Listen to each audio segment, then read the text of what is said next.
வணக்கம் நேயர்களே, நான் உங்கள் தேவி சங்கரி. இந்த ஆடியோ சேனலுக்கு உங்களை வரவேற்பதுல மிக்க மகிழ்ச்சி.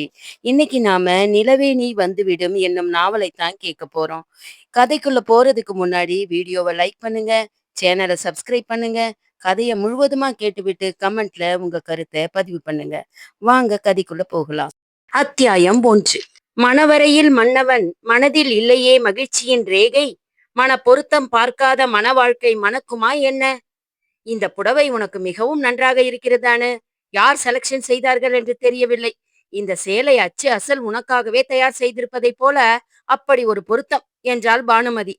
யார் செலக்ஷன் செய்திருப்பார்கள் என்று நினைக்கிறாய் பானு? எல்லாம் அவளை கட்டி கொள்ள போகும் மாப்பிள்ளைதான் என்றால் ஒத்துக்கொள்ளத்தான் வேண்டும் இல்லையா? என்றாள் சசிகலா. நீ சொல்வது சரிதான் சசி. மாப்பிள்ளையின் உயரமும் தோற்றமும் நிச்சயம் இவளை வீழ்த்து விடுமே, என்றாள் பானுமதி. அனு மட்டும் என்னவாம்? அந்த சந்திரசேகருக்கு பொருத்தமில்லை என்றா சொல்கிறாய்? இவரின் தோற்றம் மற்ற பெண்களுக்கு ஒரு கிரகத்தை உண்டு பண்ணுவது என்றால் நம் அணுவின் அழகு ஆண்களை மயங்கெடுத்து விடுமே, என்றாள் பானுமதி. இவர்களின் பேச்சை ரசிக்க முடியாமல் எரிச்சலுடன், இப்போது உங்கள் இருவரின் பேச்சையும் நிறுத்தப் போகிறீர்களா இல்லையா? எனக்கு வரும் கோபத்தில் என்று தோழிகளை உறுத்து விழித்தாள் அனுபிரபா. மெல்லிய தேகம், வெளேர் என்ற நிறம், சிவந்த உதடுகள், பளீர் என்ற சிரிப்பு, 21 வயது இளங்குமரி, வக்கீல் சொக்கலிங்கத்தின் ஒரே புதல்வி. என்ன அனு, வெட்கமா? என்றாள் பானுமதி. வெட்கமும் இல்லை, ஒரு மண்ணாங்கட்டியும் இல்லை. பெயரை பார், சந்திரசேகராம். நான் கேட்டேனா திருமணம் வேண்டுமென்று? எல்லாம் இந்த அப்பாவால் வந்த வினை, என்றாள் அனு. என்னடி இவள் இப்படி பேசுகிறாள், என்றாள் சசி. சரிதான் விடுடி. இப்படி விருப்பமில்லாமல் செய்து கொள்ளும் திருமணம்தான் கடைசியில் ஒருவர் மாற்றி மற்றொருவர் காதல் வசனம் பேசும் திருமணமாய் மாறிப்போகும், என்றாள் பானு. நிச்சயம் நீ என்னிடம் உதை வாங்கப் போகிறாய் பானுமதி, என்றவளை புன்னகையுடன், ஆமாமடி, உன் திருமணத்திற்கு ஆசையாய் வந்திருப்பவர்களை நீ நடத்தும் லட்சணம் இதுதானா, என்றாள் பானுமதி. அணுவுக்கு என்னவோ போல் ஆகிவிட்டது. சாரிடி, என்றாள். என் மனதில் எவ்வளவோ வேதனைகள். அது தெரியாமல் நீங்கள் கிண்டல் கேலி என பேசவும் நானும் சற்று கடுமையாக பேசிவிட்டேன், என்றாள் அனு. தோழி வருந்துவதை கண்டு பொறுக்காத அந்த பானுவும் சசியும், பரவாயில்லையனு, இதற்கெல்லாம் போய் வருந்துவார்களா, அதுவும் இது போன்ற சமயத்தில், என்று கூறிவிட்டு சென்றனர். அனுபிரபாவுக்கு அந்த ஏசியிலும் வியர்த்தது. இந்த திருமணம் வேண்டாம் என்று அப்பாவிடம் சொல்லியாயிற்று. ஆனால் அதை அவர் காது கொடுத்தும் கேட்கவில்லையே. அவளுக்கு நினைவு பின்னோக்கி சென்றது. அனு கல்லூரியில் BA எக்கனாமிக்ஸ் படித்துக் கொண்டிருந்தாள். அது 3வது வருடம். ஆண் பெண் இருபாலரும் படிக்கும் கல்லூரி அது என்பதால் பொதுவாய் கேலி கிண்டல் என நாட்கள் மிகவும் கலகலப்பாய் போகும். அனுபிரபாவுக்கு சுரேந்தர் நண்பனாகத்தான் அறிமுகமானான். அவள் சொல்லும் வேலையில் தவறாமல் வந்து எதிரில் நிற்பது மட்டுமல்ல, அவள் தோழிகளுக்கும் அவளுக்கும் தேவைப்படும் உதவிகளை செய்து கொடுப்பான். நாளாக நாளாக தோழிகள் சுரேந்தரை இவளுடன் சேர்த்து வைத்து பேச ஆரம்பித்தனர். ஆரம்பத்தில் அதெல்லாம் இல்லை என்று மறுத்தவள், ஏன் சுரேந்தரை காதலித்தால்தான் என்ன தப்பு என்று எண்ண தொடங்கிவிட்டாள். அதையே சுரேந்தரும் எதிரொலிக்கவும் இவளுக்கு சிரிப்பு தான் வந்தது. என்ன இது சுரேந்தர், உங்கள் மனதில் என்னை பற்றிய எண்ணம் தோன்றியவுடன் என்னிடம் சொல்லி இருக்கலாமே, என்றாள் இவள். தயக்கம்தான் அனு. நீ பெரிய இடத்து பெண், நானோ ஒன்றுமில்லாத அண்ணா காவடி. உன் பணத்துக்காக உன்னை சுற்றி வருகிறேன் என்று நீ எண்ணிவிட்டால் அப்புறம் இந்த நட்பு முறை உறவு கூட கெட்டுவிடும் இல்லையா, என்றான் அவன். அவன் சொல்வதும் சரிதான். இந்த காலத்தில் யாரையும் நம்ப முடிவதில்லை. ஆனால் சுரேந்தர் அப்படி இல்லையே.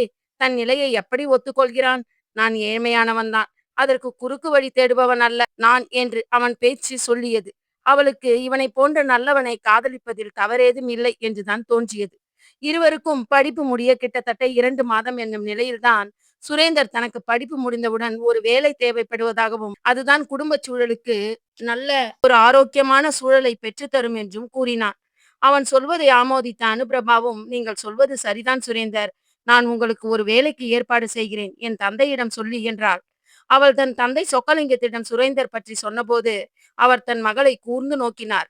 நான் சொன்னால் நீ கேட்பாய் அல்லவா, என்றார். இதுவரை தன் தந்தை இதை போன்ற சொற்களை தன்னிடம் பயன்படுத்தி அறியாததால், என்னவென்று சொல்லுங்கள் அப்பா, சொன்னால் தானே தெரியும், என்றாள்.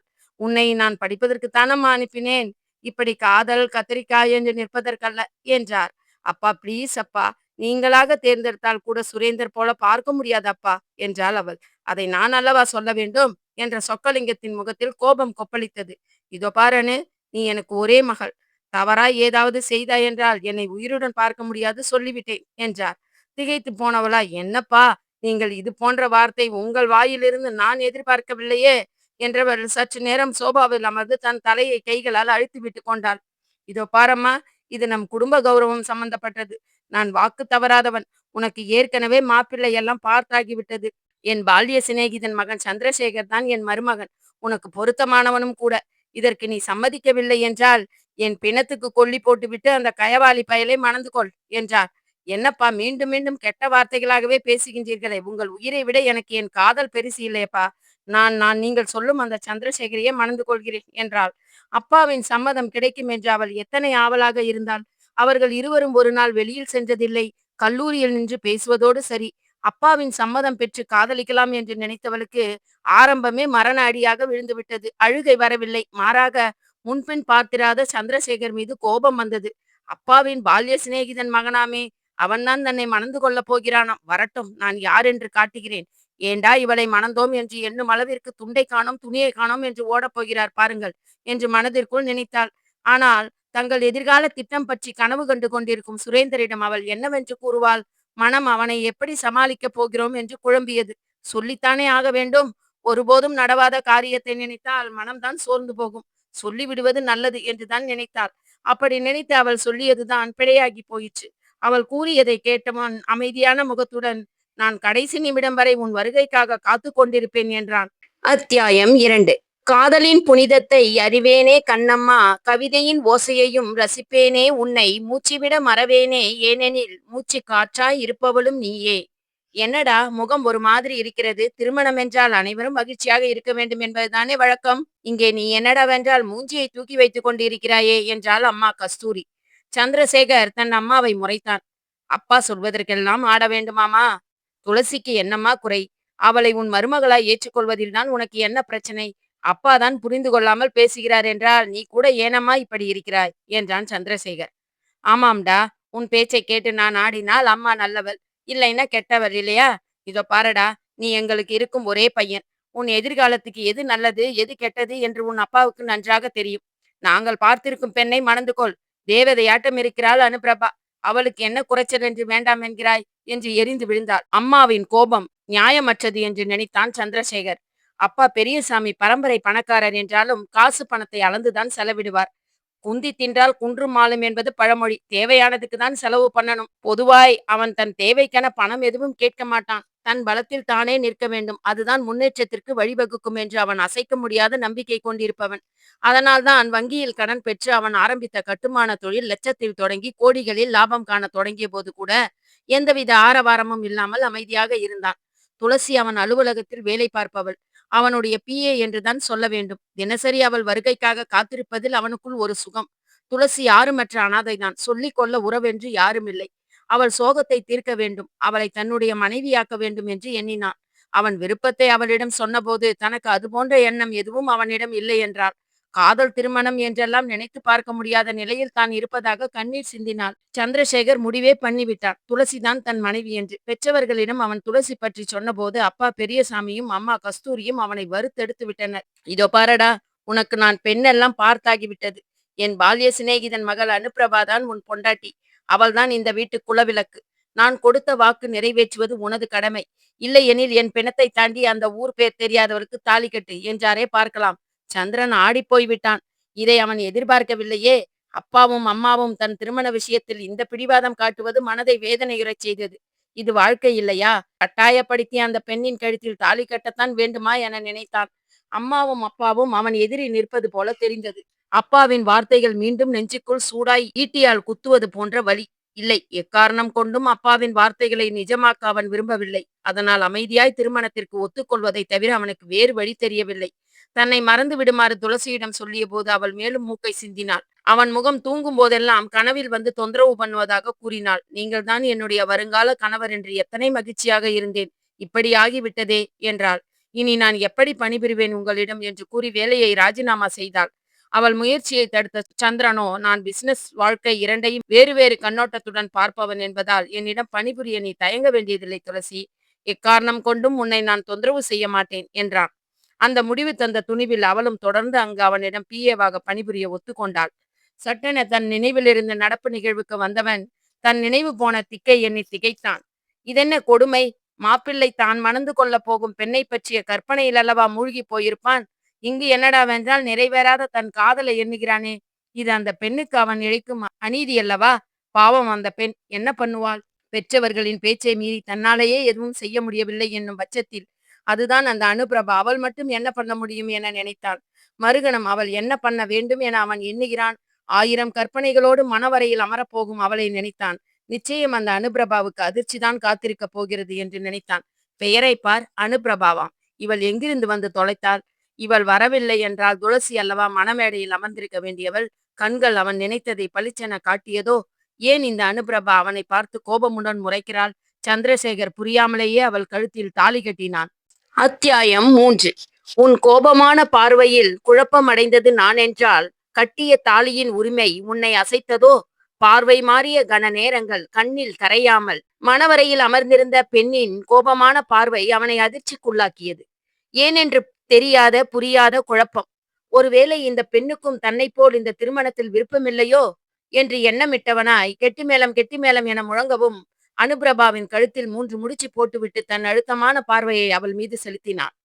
இனித்தான் இந்த உயரமான மனிதனின் மனைவி, சே, எல்லாம் பாழாயிற்று என்ற எண்ணம் தான் அனுபிரபாவின் மனதில் ஓடிற்று. நான் துளசியுடன் வாழ வேண்டிய வாழ்க்கையை பாழ்படுத்தியவள் இவள் அல்லவா என்ற எண்ணம் அவன் மனதில் அழுத்தமாக பதிந்து போயிற்று. 2 உள்ளங்களும் ஒத்த கருத்துடன் ஒருவர் மேல் மற்றொருவர் கொள்ளும் பிரிக்க முடியாத அன்போடு தொடங்குவதுதானே இல்லறம். ஆனால் இருவர் மனங்களும் ஒருவர் மேல் மற்றவர் கொண்ட கோபமும் வெறுப்புமே மிஞ்சி இருந்தது. இரவின் தனிமையில் எத்தனை எதிர்பார்ப்புகளோடு தொடங்க வேண்டிய இரவு இப்படியெல்லாம் பாழாயிற்றே என்ற தவிப்புடன் அவன் அமர்ந்திருந்தான். வெகு நேரத்திற்கு பிறகு அனுபிரபா பால் சொம்புடன் உள்ளே வந்தாள். அவள் புறம் திரும்பாமல் ஜன்னல் பக்கம் பார்வையை திரும்பி வெறித்தான் சந்திரன். இவன் என்ன பெரிய மன்மதன் போல் அந்த பக்கம் முகம் திருப்பிக் கொண்டு அவனை பார்க்க பிடிக்காமல் அவளும் சட்டென பால் சொம்பை அந்த டேபிளின் மீது நங்கென்று வைத்தாள். சத்தம் கேட்ட அவள் புறம் திரும்பியவன் அவள் மீது பார்வையை பதித்தவன் மீண்டும் அதிர்ந்தான். இதென்ன, ஒரு பெண் அவன் மீது இந்த அளவுக்கு கோபமான பார்வையை வீச முடியுமா என்றான் மனதிற்குள். மீண்டும் அவளை உற்று நோக்கியவன் அவள் உதடுகள் கோபத்தில் துடிப்பதை அறிந்து மனம் ஆச்சரியப்பட்டது. அப்போதுதான் அவன் அந்த அனுபிரபாவை உற்று நோக்கினான். பார்ப்பதற்கு மிகவும் அழகாகவே இருந்தாள். அவள் ரோஜா நிற உதடுகள், வரிசை பற்கள், நீண்ட கைகள், அளவான உயரம், விலேர் என்ற நிறம் பார்ப்பவர் மனதை எளிதில் வசப்படுத்தி விடக்கூடியதுதான். என்றாலும் அந்த அழகை மிகைப்படுத்தி காட்டாமல் அளவாய் அவள் தன்னை அழகுபடுத்தி இருந்தாள். அவன் பார்வையின் ஊடுருவலை தாங்க முடியாதவளாய், இதோ பாருங்கள் மிஸ்டர் சந்திரசேகர், இந்த திருமணத்தில் எனக்கு எல்லளவும் விருப்பமில்லை. என் அப்பாவின் மிரட்டலுக்கும் அவர் தூக்கில் தொங்கிவிடுவேன் என்று மிரட்டியதாலும் தான் இந்த திருமணத்திற்கு சம்மதித்தேன். அதனால் நீங்கள் எந்த கற்பனையிலும் ஈடுபட வேண்டாம். என்ன, நான் சொல்வது புரிகிறதில்லையா என்றாள் அவள்.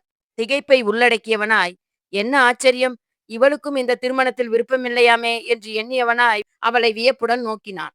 அவன் வியந்த பார்வையை உள்வாங்கியவளாய், இதில் ஆச்சரியப்பட என்ன இருக்கிறது? நான் நான் சுரேந்தர் என்பவரை காதலித்தேன். அவரைத்தான் மணந்து கொள்ள வேண்டுமென நினைத்திருந்தேன். ஆனால் என் அப்பா தன் பாலிய சிநேகிதரான உங்கள் அப்பாவுக்கு பெரிய வாக்கு கொடுத்து விட்டாராம். அதனால் தான் உங்களை மணந்து கொள்ள வேண்டுமாம். இல்லையேல் அதுதான் முன்பே சொன்னேனே என்று கூறி நிறுத்தினாள். இப்போது அவன் முறை போலும் தொடர்ந்தான் அவன். உன் பெயர் அனுபிரபாதானே?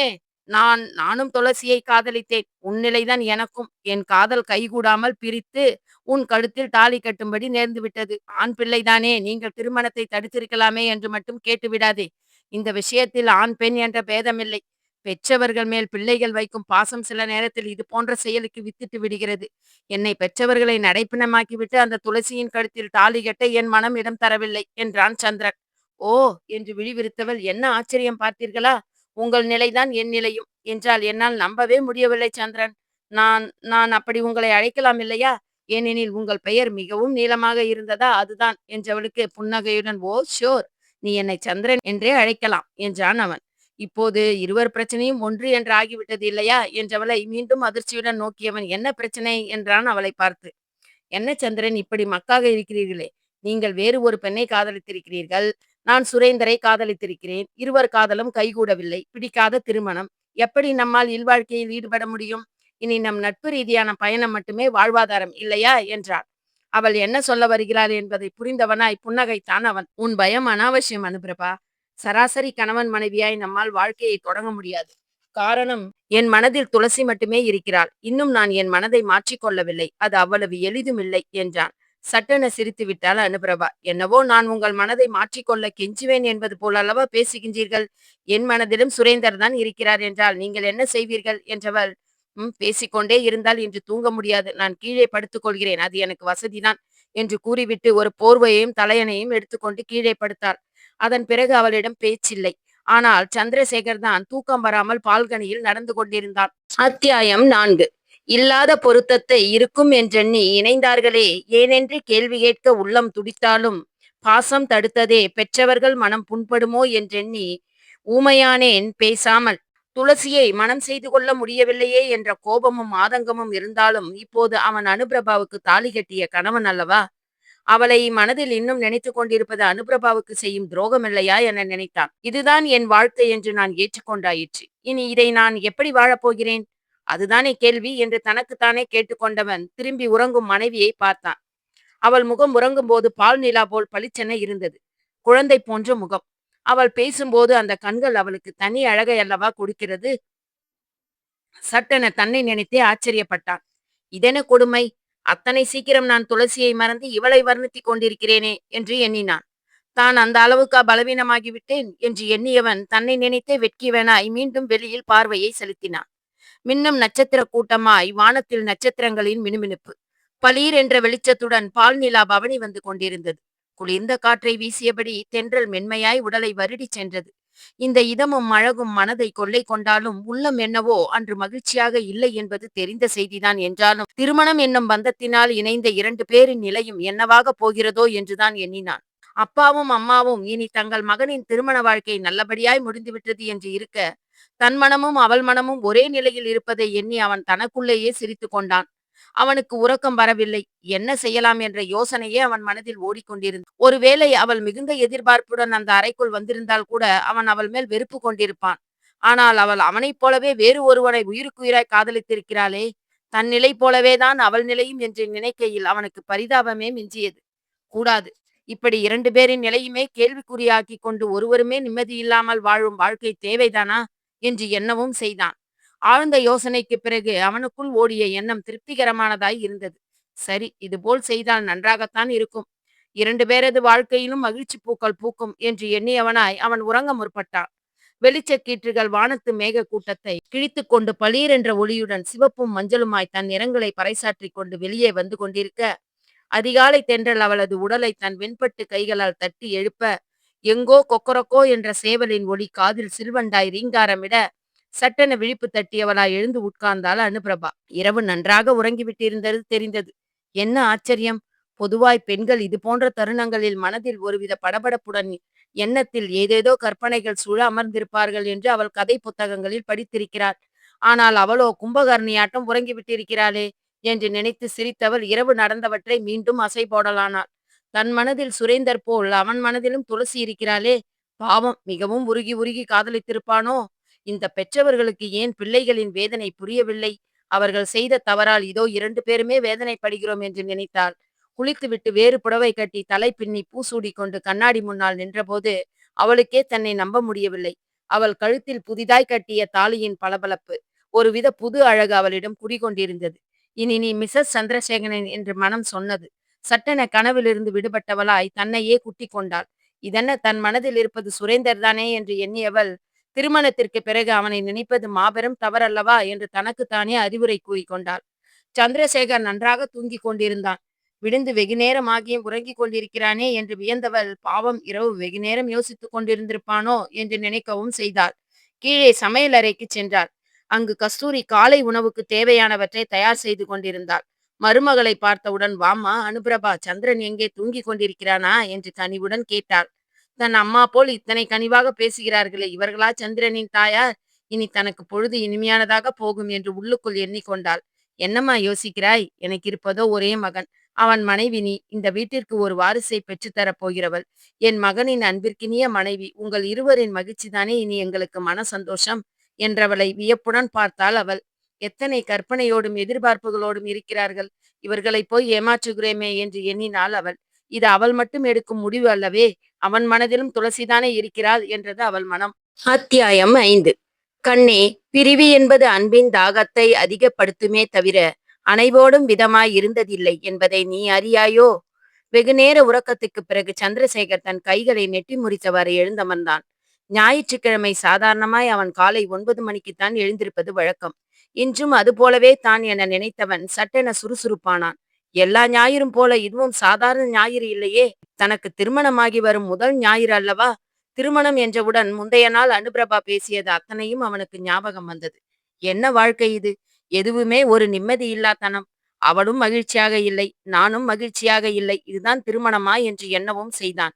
நீ செய்வது மட்டும் சரியா? துளசியை மனதில் இன்னும் நினைத்துக் கொண்டிருக்கிறாயே என்று அவன் மனமே அவனை இடித்தது. கீழே அம்மா அனுபிரபாவிடம் சொல்லி அனுப்பியிருப்பார்கள் போலும். அதுதான் அவளே வந்து அழைத்தாள். அத்தை உங்களை சாப்பிட அழைக்கிறார்கள் என்று. வருகிறேன் என்று சொல் என்றவன் குளியல் அறைக்குள் சென்று ஷவரை திறந்து தண்ணீரில் நின்றான். நடக்கும் நிகழ்ச்சிகள் அவனாலேயே நம்ப முடியவில்லை. திருமணம் வேண்டாம் என்று மறுத்தபோது இருந்த மனநிலை சற்றே மாறியது போல் தோன்றியது. ஆனாலும் அவனுக்குள் ஏதோ ஒரு நினைவு, எதிலோ அவன் தோற்றுவிட்டதை போன்ற நிலை. துளசி மீண்டும் மனத்தராசில் வந்து நின்றாள். சட்டென அனுபிரபாவும் வந்து நின்றாள். நானும் சுரேந்தரை காதலித்தேன். என் மனதிலும் சுரேந்தர் இருக்கிறார். இந்த வார்த்தைகள் அவனை சற்றே அதிரத்தான் செய்தது. எந்த ஒரு ஆணும் இதை எதிர்பார்த்திருக்க மாட்டான். பெண்ணுக்கு தன் கணவன் தன்னை மட்டுமே நேசிக்க வேண்டும் என்ற எண்ணம் இருப்பது போல் ஒரு ஆணுக்கும் தன் மனைவி தனக்கு மட்டுமே என்ற எண்ணம் உள்ளுக்குள் இருக்கும். அதற்கு பங்கம் வரும் பட்சத்தில் அவன் மனம் அதை நினைத்து வருத்தப்படுமே தவிர குதூகலிக்காது. அதே மனநிலைதான் சந்திரனுக்கும் இருந்தது. என்னதான் அவன் துளசியை மனதில் இருத்தினாலும் திருமணத்திற்கு பிறகு அவன் அவளை எப்படி எதிர்கொள்ளப் போகிறான் என்பது புரியாமல் ஒரு கணம் விழித்தான். ஆனாலும் வேறு வழி இல்லை, நிலைமையை சமாளித்தாக வேண்டும் தானே என்று எண்ணியவன் காலை டிஃபனுக்கு டேபிளில் சென்றமர்ந்தான். அம்மா கஸ்தூரி தான் மகனுக்கு டிஃபன் எடுத்து வைத்தாள். பெரியசாமி எதுவும் பேசாமல் இட்லியை விண்டு விண்டு விழுங்கிக் கொண்டிருந்தார். இவனுக்கு பசிக்கவில்லை. பக்கத்தில் அமர்ந்திருந்த அனுபிரபாவை பார்த்தான். அவளும் இட்லியை சாப்பிடாமல் அலைந்து கொண்டிருந்தாள். என்னடா சாப்பிடாமல் வேடிக்கை பார்த்து கொண்டிருக்கிறாய்? இதுதான் உன் வாழ்க்கை. அனுபிரபா தான் இந்த வீட்டு மருமகள். அந்த துளசியை நினைத்து கொண்டு வாழ்க்கையை வீணாக்கி கொள்ளாதே. என் மருமகளை பார். பத்தரை மாற்று தங்கமடா. இந்த முகத்தில் புருஷனின் சந்தோஷமே பெரிதென நினைக்கும் கண்ணாடி மனசு அப்படியே தெரிகிறது பார் என்றார் பெரியசாமி. ஆமாமா, ரொம்பவே தெரிகிறது என்றான் சிறு முணுமுணுப்புடன். என்னடா முணுமுணுக்கிறா என்றவரிடம், ஒன்றுமில்லை, எனக்கு பசிக்கவில்லை, நான் ஆபீஸ் கிளம்புகிறேன் என்றான்.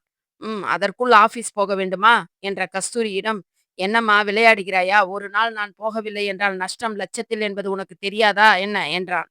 சட்டென பெரியசாமி குரலை உயர்த்தி பேசினார். ஆமாம்டா, நீ சம்பாதித்துத்தான் குடும்பம் ஓட வேண்டும் என்பதில்லை. நான் சேர்த்ததே 3 தலைமுறைக்கு போதும். இதில் இவன் வேறு சேர்க்கிறானாம். குடும்ப வாழ்க்கை சந்தோஷமாக இருந்தால் தானடா ஆபீஸில் சிந்தனை ஒழுங்கான திசையில் போகும் என்றார் அவர். அப்பாவின் வார்த்தைக்கு எதிர்வார்த்தை பேசி அவனுக்கு வழக்கமும் இல்லை பழக்கமும் இல்லை என்பதால் அம்மாவின் முகம் பார்த்து, சரி சரி, அவளையும் என்னுடன் அலுவலகத்துக்கு வரச் சொல்லுங்கள். சற்று நேரம் வேலை பார்த்துவிட்டு வெளியில் சென்று வருகிறோம் என்றான். முகம் மலர்ந்தவர்களாய் இருவருமே கோரஸ் பாடினார்கள். இதுதான் சரி என்றவர்களின் முகம் பார்த்து புன்முறுவலுடன், என்ன சாப்பிடாமல் தட்டை பார்த்து கொண்டிருக்கிறாய் அனுபிரபா? சீக்கிரம் ரெடியாகி வருகிறாயா அல்லது என்றவனுக்கு, இதோ 5 நிமிடத்தில் வந்து விடுகிறேன் என்று மேலே சென்றாள். அவள் செல்வதையே பார்த்து கொண்டிருந்தவன், பரவாயில்லை, சட்டென புரிந்து கொண்டு நடிக்கிற ரகம்தான் என்று எண்ணவும் செய்தான். காரில் போகும்போது, பரவாயில்லை, அப்பா அம்மா முன் எங்கே நம் நடிப்பு தெரிந்து விடுமோ என்ற பயம் இனி எனக்கில்லை என்றான் அவன். வியப்புடன், ஏன் என்றவளை, நீயும் கூட சேர்ந்து நடிக்கிறாய் அல்லவா என்றான் அவன். சற்று நேரம் அவளிடம் மௌனம். இருவரிடையே அதன் பிறகு பேச்சு இல்லை. அனுபிரபா வெளியே வேடிக்கை பார்த்து கொண்டு வந்தாள். கடந்து செல்லும் மனிதர்கள், வேகமாய் ஓடி மறையும் பேருந்துகள், கடைகள், பெண்கள், ஆண்கள் என எதுவுமே அவள் கருத்தில் பதியவில்லை. மனமெல்லாம் சந்திரன் காதலித்த அந்த பெண்ணை பற்றியே சிந்தித்தது. அதுதான், அந்த துளசி நிஜமாகவே அழகாக இருப்பாளோ? பொதுவாக இவளே மிகவும் அழகு. இவனே மயங்குகிறான் என்றால் அந்த துளசி மிகவும் அழகானவளாகத்தான் இருக்க வேண்டும் என்று நினைத்தாள். துளசி உங்கள் பிஏ தானே என்றவளை ஒருவித திடுக்கிடலுடன் திரும்பி பார்த்தான் சந்திரன். அவள் கேட்ட அடுத்த கேள்வியில் திகைப்பின் உச்சத்தை அடைந்தான். அத்தியாயம் 6. அன்பே என் ஆருயிரே, நீ தாலாட்டு பாடி நான் உறங்கும் காலம் வாராதோ? உன் விழியின் சீற்றம் நெஞ்சில் சில்வண்டு ரீங்காரத்துடன், காரணம் அன்புதான் என் ஆருயிரே. அனுபிரபா அடுத்து கேட்ட கேள்வி அவனை திகைப்பின் எல்லைக்கே அழைத்துச் சென்று விட்டதுதான். துளசி பற்றி இவள் ஏன் கேட்க வேண்டும் என்று எண்ணியவன், அந்த துளசி மிகவும் அழகாக இருப்பாளோ? நான் அவர்களை பார்க்க வேண்டுமே என்றவளை வியப்புடன் நோக்கியவன், நீ எதற்காக கேட்கிறாய் என்று எனக்கு தெரியவில்லை. ஆனால் திருமணத்திற்கு முன்பே நான் அவளிடம் சொல்லிவிட்டேன், என் பெற்றோரின் விருப்பத்திற்கு மாறாய் நான் எதுவும் செய்ய முடியவில்லை என்று. அதற்கு அவர்கள் என்ன சொன்னார்கள் என்றவளை சற்றே எரிச்சலுடன் பார்த்தான் சந்திரன். இதற்கு நான் பதில் சொல்லித்தான் ஆக வேண்டுமா என்றான் அவன்.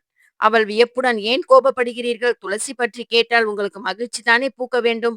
ஆனால் கோபம் வருகிறதே என்றவளை மீண்டும் வெறுப்புடன் நோக்கினான். இப்போது நான் என்னதான் செய்ய வேண்டும் என்கிறாய் என்றான் சற்று அதிகப்படியான எரிச்சலுடன். பிறகு சட்டென சுதாரித்தவனாய், அவள் அழுதாள், என்னை மனதிற்குள் நினைத்து கற்பனையெல்லாம் செய்து விட்டதாகச் சொன்னாள் என்றான் அவன். ஓ! என்ற சொல்லுடன் சற்று நேரம் மௌனமாய் வெளியே வெறித்தாள் அனுப்பிரபா. அவளிடம் பேச்சில்லாது போகவே அவனுக்கு என்னவோ போல் ஆகிவிட்டது. மேற்கொண்டு அவனும் எதுவும் பேசவில்லை. கார் அலுவலகத்தை சென்றடைந்தது. அலுவலகத்தை சுட்டிக்காட்டினான் சந்திரன். அவள் விழிகள் துளசியை தேடுவதைக் கண்டு மெல்ல, நீ துளசியை தேடுகிறாய் என்பது தெரிகிறது. என்னுடன் வா என்று அனுப்பிரபாவை அழைத்துச் சென்றான் அவன். அங்கே பர்சனல் செக்ரட்டரி என்ற போர்டு மாட்டிய அறைக்குள் துளசி அமர்ந்திருந்தாள். அவளை பார்த்த அனு அப்படியே நின்று விட்டாள். இவ்வளவு அழகாக ஒரு பெண் இருப்பாளா என்று அவளுக்கு மிகவும் ஆச்சரியமாக இருந்தது. நீங்கள் நீங்கள் துளசியா என்றாள் அனு. துளசி சந்திரனை பார்த்த வண்ணம், ஓ, சார் சொல்லிவிட்டாரா என்றவள், நான் தான் துளசி. உங்கள் பெயர் அனுப்பிரபா சரிதானே என்றாள். ஆச்சரியத்துடன், என் பெயரை சொல்கிறீர்களே, ஞாபகம் வைத்திருக்கிறீர்களே என்றவளிடம், எப்படி இந்த திருமணத்தை மறக்க முடியும் என்று சந்திரனை மீண்டும் ஒரு பார்வை பார்த்தாள். அதை கண்டும் காணாதது போல் இருந்த அனுப்பிரபா, வாங்களேன், நாம் சற்று நேரம் தனியாக பேசுவோம் என்றாள். ஆனால் சந்திரனுக்கு தான் ஆச்சரியமாகி போயிற்று. என்ன பேசப் போகிறாள் என்று எண்ணினான்.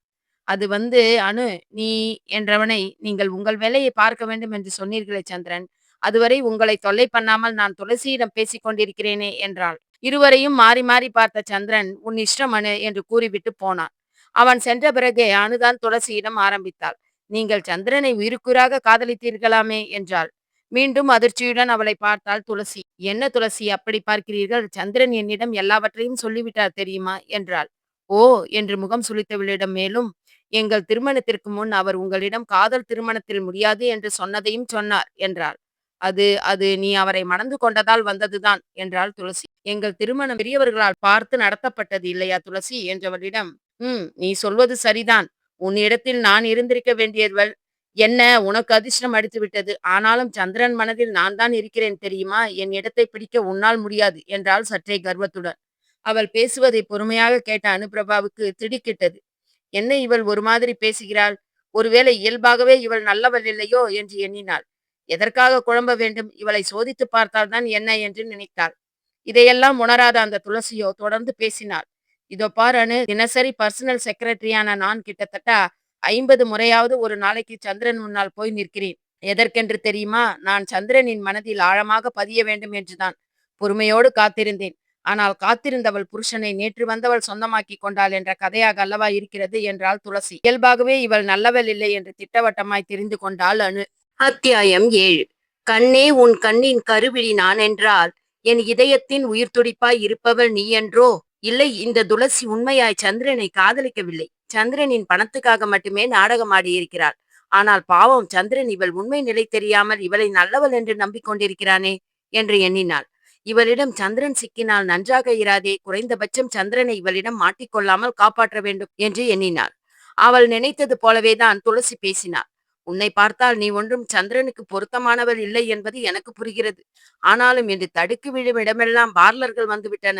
நீ எதற்கும் ஒரு நல்ல பார்லராக பாரு என்றாள் அவள். எத்தனை ஆணவம், கர்வம்! சட்டென அந்த துளசியின் அழகு ஆக்ரோஷமானதாய் மாறி போயிற்று. சற்று நேரத்திற்கு முன்பு அழகானவளாக தோன்றிய இவள் உள்ளத்தில் உள்ள கொடூர எண்ணமும் வக்கிர புத்தியும் அவளை அழகற்றவளாக ஆக்கிவிட்டனவே. ஐயோ என்றெண்ணினாள். ஆனால் அவள் நினைப்பிற்கு தடை போடும் விதமாய் அந்த துளசி மேலும் பேசினாள். நான் எப்படியோ அப்படித்தான் சந்திரனும். நேற்றிரவு கூட செல்லில் என்னிடம் வெகு நேரம் பேசிக் கொண்டிருந்தார். உங்கள் இருவருக்குள் எதுவும் நடக்கவில்லை என்றுதான் சொன்னார். உன்னை என்னால் மறக்க முடியவில்லை துளசி என்று புலம்பினார். எனக்கு அப்படியே மயக்கம் வராத குறைதான். என் சந்திரனுக்கு எத்தனை மன உளைச்சல், வேதனை எல்லாம் என்னால் வந்ததுதானே என்று எண்ணினேன். ஆனால் பிறகு யோசிக்கும் போதுதான் தெரிந்தது என்னால் அல்ல, உன்னால் தான் என்று. அதிர்ச்சியுடன், என்ன என்றவளிடம், பின்னே திருமண வாழ்விற்கே பொருத்தமில்லாதவள் எப்படி என் சந்திரனை ஏமாற்றினாய் என்று எரிந்து விழுந்தாள். இதோ பார் அனுப்பிரபா, ஒழுங்கு மரியாதையாய் சந்திரனுக்கு டைவர்ஸ் கொடுத்து விட்டு விலகிவிடு.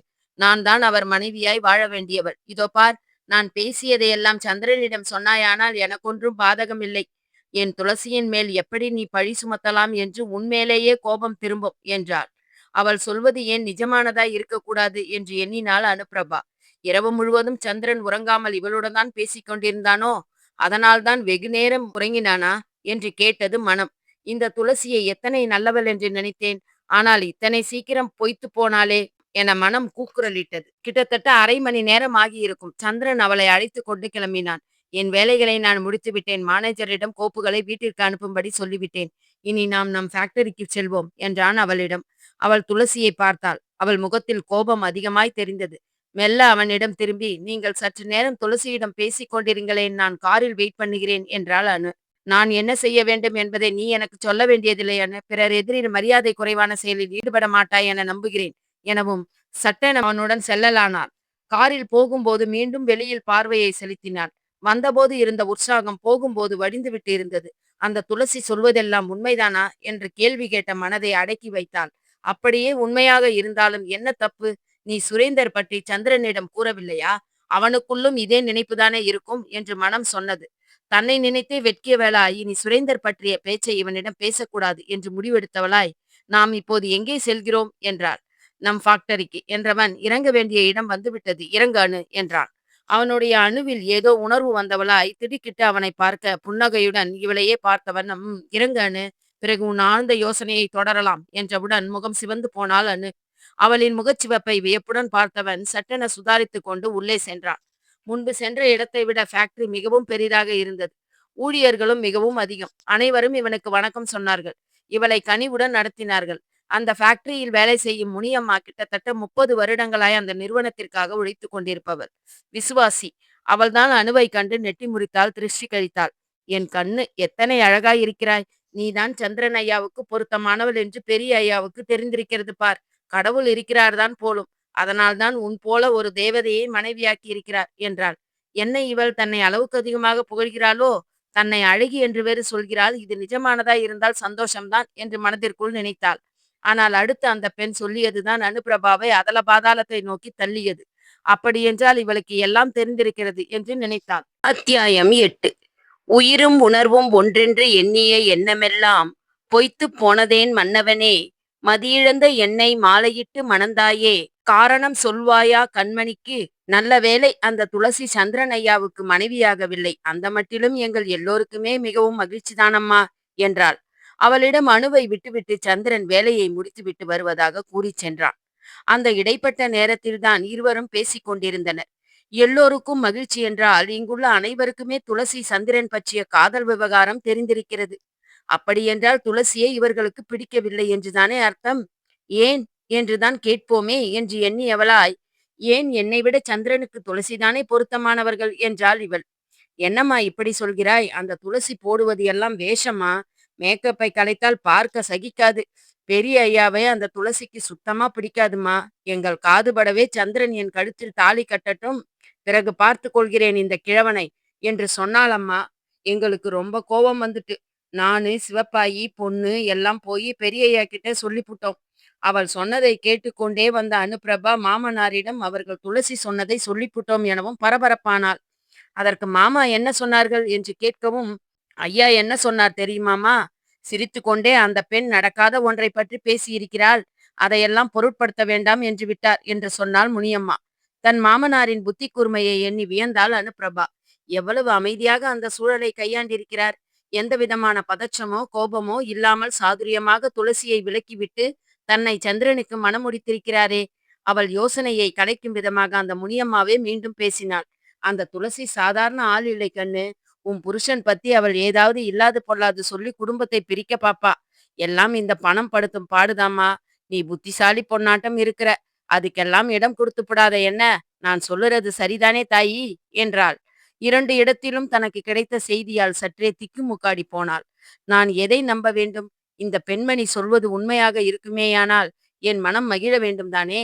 ஆனால் எதுவும் நேராமல் அமைதியாக இருக்கிறது என்றால் எனக்கு சந்திரன் மேல் எந்தவித பாசமோ உணர்வோ இல்லை என்றுதானே அர்த்தம். அந்த துளசி பொல்லாதவள் என்றால் தான் மட்டும் என்னவாம்? திருமணத்திற்கு முன்பே சுரேந்தரை காதலித்து விட்டு சந்திரனை கைப்பிடித்திருப்பவள் தானே.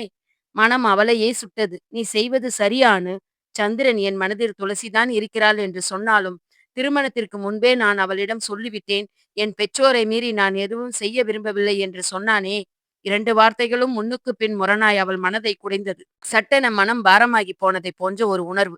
அங்கிருந்து அவர்கள் மீண்டும் கிளம்பிய போது கிட்டத்தட்ட 10, 10:30 மணி ஆகிவிட்டிருந்தது. காலை உணவை அவர்கள் வீட்டில் முடித்திருந்ததால் வழியில் இருந்த ஒரு ஓட்டலில் காஃபி அருந்திவிட்டு மீண்டும் பயணத்தை தொடர்ந்தார்கள். அனுபிரபாவுக்கு தன் அப்பா அம்மாவின் ஞாபகம் வந்தது. தன் தந்தை சொக்கலிங்கமும் தாய் மரகதமும் ஞாபகத்துக்கு வந்தார்கள்.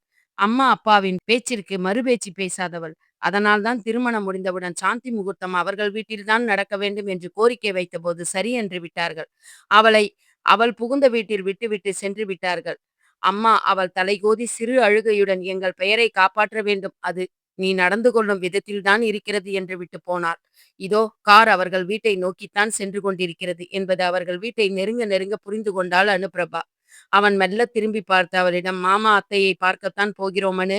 உன் முகத்தை கொஞ்சம் மலர்ச்சியாய் வைத்துக்கொள். பெரியவர்கள் பார், அவர்களை ஏமாற்றுவது என்பது அத்தனை சுலபமில்லை என்றான். சட்டென அவளுக்கு கோபம் வந்தது. எனக்கு நடிக்க தெரியாது என்றாள் சிறு எரிச்சலுடன். அவன் மீண்டும் அவளை ஆச்சரியத்துடன் பார்த்தான். இங்குதான் வருகிறோம் என்று ஏன் என்னிடம் முன்பே சொல்லவில்லை என்றாள். ஏன், உனக்கு உன் அம்மா அப்பாவை பார்க்க பிடிக்கவில்லையா? காரணம் அந்த சுரேந்தர் தானே. அவனை விடுத்து என்னை திருமணம் செய்து வைத்து விட்டார்கள் என்ற கோபம் தானே என்றான் அவன். நான் உங்களிடம் அப்படி எதுவும் சொல்லவில்லையே. நீங்கள் மட்டும் என்னவாம், அந்த துளசி மேல் கொண்ட காதலை ஊரெல்லாம் சொல்லி வைத்திருக்கிறீர்கள். நான் ஒன்றும் அப்படி இல்லை. சுரேந்தர் உனக்காக கடைசி நிமிடம் வரை காத்திருப்பேன் என்று சொன்னதை கூட அலட்சியப்படுத்தினேன். ஏன் தெரியுமா? என் பெற்றோரின் விருப்பம்தான் எனக்கு பெரிதெனப்பட்டது. சுரேந்தரை நான் எப்போதோ மறந்துவிட்டேன் என்று உங்களிடம் பொய்யெல்லாம் சொல்ல மாட்டேன் என்றார். அத்தியாயம் 9. அன்பான வார்த்தைகள் 1000 விருதுகளுக்கு சமமென்னும் எண்ணம் கூட தோன்றியது உங்கள் வளர்ப்பில்தானே. பெற்றோரின் விருப்பத்தை மதியாமல் போனால் மனிதனாய் பிறந்தென்ன பயன்? அனுபிரபாவின் பேச்சு அவனுக்கு கோபத்தை உண்டு பண்ணி இருக்க வேண்டும். நாம் வீட்டை நெருங்கிவிட்டோம். உன் முட்டாள்தனமான பேச்சை இத்துடன் நிறுத்திக்கொள். உன்னை புத்திசாலி என்று நினைத்தேனே, ஆனால் நீ சே என்று முகம் திருப்பி அவன் வீட்டின் அருகே காரை நிறுத்தினான். மரகதமும் சொக்கலிங்கமும் மலர்ந்த முகத்துடன் வரவேற்றார்கள். வாங்கள் மாப்பிள்ளை, நலம்தானே என்றவரை, அதற்கென்ன மாமா குறைச்சல்? உங்கள் மகள் அல்லவா? அவளை குறை சொன்னால் அவ்வளவுதான். இரவு எனக்கு பூஜை தான் கிடைக்கும் என்றான் அவளை பார்த்து கண் சிமிட்டிய வண்ணம். இவன் என்ன சொல்ல வருகிறான் என்று புரியாமல் அவள் அவனை நோக்க, பாருங்கள் மாமா, இன்னும் உங்கள் மகளுக்கு விளங்கவில்லை போலும். கணவனை கவனிக்கும் பொறுப்பான மகள் என்று தவறான கணக்கு போட்டு விட்டீர்கள் நீங்கள் என்றவனை அதிர்ச்சியுடன் நோக்கினர் மற்ற மூவரும். அவனும் அவர்கள் 3 பேரையும் மாறி மாறி பார்த்தான். பிறகு முறுவலுடன், மாமா அத்தை, உங்களிடம் நான் கொஞ்சம் பேச வேண்டும். நான் என் அலுவலகத்தில் என் பிஏவாக பணிபுரியும் துளசியை தான் காதலித்தேன். அவளை மணந்து கொள்ள வேண்டும் என்று அப்பாவிடம் சொன்னபோது அவர் உங்கள் மகளை அந்த வீட்டிற்கு மருமகளாக கொண்டு வருவதாக வாக்கு கொடுத்திருப்பதாக கூறினார். நீங்கள் அப்பாவின் பால்ய சிநேகிதன் என்றும் கூறினார். அப்பாவின் வாக்குறுதியை நான் காப்பாற்ற வேண்டிய நிலை. அதைவிட அப்பாவுக்கும் அம்மாவுக்கும் சற்றும் விருப்பமில்லாத துளசியை அந்த வீட்டு மருமகளாக்க நான் எப்படி விரும்புவேன்? அதுதான் அந்த துளசியிடம் திருமணத்திற்கு முன்பே சொல்லிவிட்டேன். மாமா அத்தை, நீங்கள் என்னை மன்னிக்க வேண்டும். நான் உங்கள் மகள் கழுத்தில் கட்டிய தாலிக்கு எந்த விதத்திலும் பங்கம் வர விடமாட்டேன். அணுவை தவிர என் மனதில் வேறு யாரும் இல்லை. நாளை என்னை பற்றிய விவரங்களை மற்றவர் உங்களிடம் கூறி நீங்கள் என் பெண் வாழ்க்கையை பாழாக்கி விட்டாயே என்று கேட்கக்கூடாது பாருங்கள் என்றான் அவன். சொக்கலிங்கமும் மரகதமும் ஆச்சரியத்துடன் அவனையே பார்த்து கொண்டிருந்தனர். சொக்கலிங்கம் அவன் கைகளை பிடித்து கொண்டு, நான் தழுதழுக்க, தம்பி, என் சிநேகிதன் பேரில் எனக்கு கொள்ளை பிரியம். எங்கள் உறவு எங்களுக்கு பின்னால் உங்கள் மூலம் தொடர வேண்டும் என்று விரும்பினேன். அதனால்தான் நாங்கள் இருவரும் உங்கள் இருவரின் விருப்பமும் வேறாய் இருந்தாலும் முதலில் அது உங்கள் எதிர்கால வாழ்க்கைக்கு ஒத்து வருமா என்று விசாரித்தோம். ஆனால் நீங்கள் இருவரும் காதல் என்ற பெயரில் பொய்யான மனிதர்களிடம் மாட்டிக்கொண்டிருப்பதை அறிந்தோம். அதுதான் உங்களை சேர்த்து வைக்க முடிவு பண்ணினோம் என்றார். பெரியசாமிக்கு என் மகள் சுரேந்தரை காதலிக்கிறாள் என்பதும் தெரியும் தம்பி. நானும் உன்னிடம் உண்மையை சொல்லிவிட வேண்டும். ஆனால் அவள் சின்ன பெண், நல்லது எது கெட்டது எது என்று தெரியாதவள். இந்த திருமணத்தின் நன்மை இப்போது உங்களுக்கு புரியவில்லை என்றாலும் பின்னால் எங்களை புரிந்து கொள்வீர்கள் என்றார் அவர். அவர்கள் பேச்சை கேட்டுக்கொண்டிருந்த அனுப்பிரபாவோ, ரொம்ப நல்லா இருக்குப்பா உங்கள் வசனம். என் காதலை குழி தோண்டி புதைத்ததோடு இல்லாமல் சந்திரனையும் என்னையும் சேர்த்து வைத்து இப்போது 2 பேரின் நிம்மதியையும் அடியோடு புதைத்து விட்டீர்களே. உங்களை அப்பா என்று சொல்லவே எனக்கு பிடிக்கவில்லை. எது எப்படியாயினும் இவருடன் தான் நான் வாழ வேண்டும் என்பதுதானே உங்கள் ஆசை. நீங்கள் நினைப்பது போலவே எல்லாம் நடக்கும். ஆனால் ஒன்று மட்டும் நடக்கவே நடக்காது. அது, நான் உங்களை அப்பா என்று மட்டும் அழைக்கவே மாட்டேன். இனி இந்த வீட்டில் ஒரு நிமிடம் கூட நிற்கவும் மாட்டேன். சந்திரன், இப்போது நீங்கள் வருகிறீர்களா இல்லையா என்றார். சொக்கலிங்கமும் மரகதமும் கண்ணீருடன், தம்பி, அவள் சொல்வதை நீங்கள் பெரிதாக எடுத்துக்கொள்ள வேண்டாம். எங்கள் வாழ்க்கை முடிய போகுது. நான் முழு திருப்தியோடு இருக்கிறேன். ஒரு நல்லவன் கையில் என் மகளை பிடித்து கொடுத்திருக்கிறேன். நீங்கள் பேசிய பிறகுதான் தெரிகிறது என் நண்பன் எப்படிப்பட்ட மகனை பெற்று வளர்த்திருக்கிறார் என்று. என்றாவது ஒரு நாள் என் மகளும் புரிந்து கொள்வாளப்பா. அதை நினைத்து நீ வருந்தாதே என்றார். இருவரிடமும் விடைபெற்று வந்த வேகத்திலேயே கிளம்பினர். சந்திரன், நீ செய்தது மிகவும் தவறு அனு என்றான். அதை சொல்லும் உரிமையை உங்களுக்கு யார் கொடுத்தது? இதோ நீங்கள் கட்டிய இந்த தாலியா என்றார். என்னை பற்றி, என் குணம் பற்றி உங்களுக்கு என்ன தெரியும்? எனக்கு உங்களை பிடிக்கவில்லை என்கிறேன். பிறகும் என்னுடன் சேர்ந்து வாழ விரும்புகிறேன் என்று சொன்னால் என்று நிறுத்தினாள் அவள். அத்தியாயம் 10. பிடிக்காத வாழ்க்கை பிரிவுக்கு வழிவகுக்கும் என்பதை மன்னவனே அறியாயோ? மனதை மாற்றிவிடு, என்னை மறந்துவிடு. திடீரென்று அனுபிரபா அப்படி பேசுவாள் என்று அவன் எதிர்பார்க்கவில்லை. ஆச்சரியத்துடன், "நீ சொல்வது நிஜம்தானா?" என்றான். இப்போது அவளுக்கு எரிச்சல் வந்தது. "எது நிஜம்தானா? உங்களை என்னால் புரிந்து கொள்ள முடியவில்லை சந்திரன். நேற்றிரவு என் மனதில் துளசி இருக்கிறாள் என்றீர்கள். இன்று என் தந்தையிடம் நான் துளசியை மறந்துவிட்டேன் என்கிறீர்கள். அப்படியென்றால் நானும் சுரேந்தரை மறந்துவிட்டேன் என்று சொல்வேன் என்று நீங்கள் எதிர்பார்க்கிறீர்களா? இதோ பாருங்கள், வாழ்க்கை என்பது நாடகம் அல்ல, நடித்துக் கொண்டே இருப்பதற்கு. எனக்கும் மனசு என்று ஒன்று உண்டு. அதில் உணர்ச்சிகள், ஆசைகள், கோபதாபங்கள் எல்லாம் உண்டு. உங்கள் மனம் போல் மற்றவர்களும் இருக்க வேண்டும் என நினைப்பது சுத்த பைத்தியக்காரத்தனம் இல்லையா என்றாள் அவள். சட்டென வண்டியை நிறுத்தினான் அவன். இதோ பார், நீ இப்போது என்னதான் சொல்ல வருகிறாய் என்றான். நான் நான் உங்களுடன் சேர்ந்து வாழ விரும்பவில்லை என்கிறேன். அதற்கு காரணம் சுரேந்தர் தானே என்றான் அவன். மீண்டும் கோபமுடன், உங்களை பிடிக்கவில்லை என்றால் ஏன் காரணம் கேட்கிறீர்கள்? அதற்கு காரணம் சுரேந்தரா என்ற கேள்வி வேறு. இதுவே நான் உங்களை வெறுக்க காரணமாகவும் அமைந்து விடுகிறதே என்றவளை சிறு புருவ முடிச்சுடன் ஏறிட்டவன், ஓ சரி, இனி உன்னிடம் அதை பற்றி கேட்கப் போவதில்லை என்று கூறிவிட்டு காரை வீட்டிற்கு செலுத்தினான். அதன் பிறகு அவர்கள் வாழ்க்கை வெகு வேகமாக சென்று கொண்டிருந்தது. பேருந்தில் பயணம் செய்யும் எதிர்ச்சீசு பயணிகள் போன்ற உறவு என்றுதான் சொல்ல வேண்டும். எதிரே பார்த்தால் ஒரு புன்னகை, சிறு நலம் விசாரிப்பு என நாட்கள் ரெக்கை கட்டி கொண்டு பறந்தது. சந்திரசேகருக்கு வெளிநாட்டில் 2 வருடத்திற்கான ஒப்பந்தம் என கான்ட்ராக்ட் வேலை ஒன்றும் வரவே, அதன் மூலம் கிடைக்கும் லாபம் மிகவும் பெரிய தொகை என்பதால் மகிழ்ச்சியோடு அவன் அவற்றை வீட்டில் உள்ளவர்களிடம் பகிர்ந்து கொண்டான். பெரியசாமியும் கஸ்தூரியும் முகத்தில் மலர்ச்சி இல்லாமல், புதிதாய் திருமணமாகி இன்னும் 3 மாதங்கள் கூட முடியாத நிலை, அதற்குள் நீ ஊருக்கு போக வேண்டுமா என்றனர். அவன் தன் தந்தையிடம், அப்பா, எனக்கு இந்த இடைவெளி மிகவும் தேவைப்படுகிறது என்று நினைத்துக் கொள்ளுங்களேன். என் மனதில் ஏற்பட்ட ரணம் ஆற வேண்டும் அப்பா. அதற்கு இந்த இடைவெளி ஒரு நல்ல மருந்தாய் அமையும் என நம்புகிறேன் என்றான். அனுபிரபாதான் கம்பெனி நிர்வாகத்தை கவனித்துக் கொள்ள வேண்டும் என்பது முடிவாயிற்று. துளசி எல்லாவற்றையும் பார்த்துக் கொள்வாள் அனு. நீ என்னிடத்திலிருந்து சரிபார்த்து கையெழுத்திட்டால் போதும் என்றான் அவன். அப்பா ஃபேக்டரியை பார்த்துக் கொள்வார். நான் தேவையான விவரங்களை உன்னிடம் அடிக்கடி கேட்டு தெரிந்து கொள்கிறேன் என்றான். சரி என்ற பதிலையே அவனுக்கு தர முடிந்தது அவளால். அவளுக்கும் என்னவோ போல்தான் இருந்தது. 2 வருடம் அமெரிக்காவில் தங்கப் போகிறான். இனி தான் அவனை பார்க்க வேண்டுமென்றால் கணினி மூலம்தான் பார்க்க முடியும் என்று நினைத்தவள் நெஞ்சில் பாரமாய் ஏதோ உழல்வது போன்ற உணர்வுடன் அப்படியே கட்டிலில் அமர்ந்து விட்டாள். இனி தினமும் அந்த துளசியின் முகத்தில் விழிக்க வேண்டுமே. இவள் படித்த படிப்பு கை கொடுக்கும் கம்பெனி நிர்வாகத்தை கவனிக்க என்றாலும் இது கண்டிப்பாய் நடக்க வேண்டுமா என்ற சிந்தனையும் வெகுவாய் ஓடிற்று. அப்படி இப்படி என்று 1 வாரம் கடந்து சந்திரன் அமெரிக்கா செல்லும் நாளும் வந்தது. அன்று அவளுக்குள் ஒருவித படபடப்பு. கடவுளே, சந்திரன் பத்திரமாய் அமெரிக்கா சென்றடைய வேண்டும் என்று அவள் வேண்டுதல் அவனுக்கு தெரிந்ததோ என்னவோ. அவன் அவளிடம், இதோ பாரனு, உன்மேல் எனக்கு நம்பிக்கை இருக்கிறது. என்று உன் கழுத்தில் நான் தாலி கட்டினேனோ அன்றே நீதான் என் மனைவி என்ற எண்ணம் மிகவும் அழுத்தமாய் பதிந்து போனது. அதன் பிறகு அந்த துளசியை மனதளவில் நினைப்பது கூட உனக்கு செய்யும் பாவமாக கருதுகிறேன் அனு. இதை நீ என்னுடன் சேர்ந்து வாழ வேண்டும் என்பதற்காக சொல்லவில்லை. நீ என்னை புரிந்து கொள்ள வேண்டும் என்றுதான் சொல்கிறேன். உன்மேல் நான் சந்தேகப்பட்ட அந்த சுரேந்தர் பற்றி கேட்கவில்லை. ஒருவேளை பின்னால் உன் எதிர்காலம் நீ விருப்பப்பட்டபடி அமைய ஒரு வாய்ப்பு இருக்காதா என்ற எதிர்பார்ப்பில்தான் என்றான். அவன் ஊருக்கு போவதே தன்னை விட்டு ஏதோ ஒரு சக்தி வெளியேறுவது போன்ற உணர்வு தோன்ற, அதுவே அவளை சோர்வடைய செய்திருந்தது. அதனால் அவளால் அவன் பேச்சுக்கு மறுபேச்சு பேச முடியவில்லை. அமைதி காக்க முற்பட்டாள். அவள் தலையை கோதிவிட்டவன், இதோ பார் அனு, நான் ஊரில் இல்லை என்ற கவலையே உனக்கு வேண்டாம். உன் விருப்பம் போல் நீ சுதந்திரமாக இருக்கலாம், மகிழ்ச்சியாகவும் கூட. ஆனால் நம் பிசினஸ் அது உன் கையில் இருக்கிறது. நான் சொல்வது உனக்கு புரிகிறது இல்லையா என்றவன், வருகிறேன் அனு என்று விடை கூறி புறப்பட்டான். அவன் செல்வதையே பிரமை பிடித்தவள் போல் வெகு நேரம் பார்த்து கொண்டிருந்தாள் அனுபிரபா. அத்தியாயம் 11. பிரிவுதான் அன்பின் சக்தியை உணர வைக்கும் என்பதை அறியாத காரணத்தால் கண்ணீரில் கரைந்தேனே கரைசேரா பூவாய். ஜன்னல் பக்கம் நின்று அனுபிரபா அந்த தோட்டத்து பூக்களின் அழகில் பார்வையை செலுத்தினாள். எத்தனை எத்தனை வண்ணங்கள்! ஒவ்வொன்றும் ஒவ்வொரு விதமான அழகுதான். மனித வாழ்க்கையும் அதுபோலத்தானே. இதோ சந்திரன் அமெரிக்கா சென்று இன்றோடு 7 நாட்கள் கடந்து போய்விட்டது. அவன் இல்லாத தனிமை அவனை பெற்றவர்களை மிகவும் வேதனைக்குள்ளாக்கியதுதான் உண்மை. ஆனால் இதை போன்ற வாய்ப்பு அமைவது மிகவும் கடினம். அவள் பிசினஸ் செய்பவர்களின் குடும்பத்திலிருந்து வந்திருப்பதால் அவளுக்கும் பிசினஸ் பற்றி சில பல விவரங்கள் தெரிந்திருந்தது. சந்திரன் தொழிலை பார்த்து கொள்ள வேண்டும் என்று சொல்லி சென்றது கூட ஒரு விதத்தில் நல்லதுதான். இவள் இப்படி எத்தனை நாட்கள் இந்த ரூமுக்குள் அடைந்து கிடப்பாள்? ஒரு விதத்தில் அதுவே அவளுக்கு நோயாய் மாறிவிடக்கூடிய வாய்ப்பும் உண்டு என்று உணர்ந்துதான் சந்திரன் அப்படி கூறினானோ என்று நினைத்தாள்.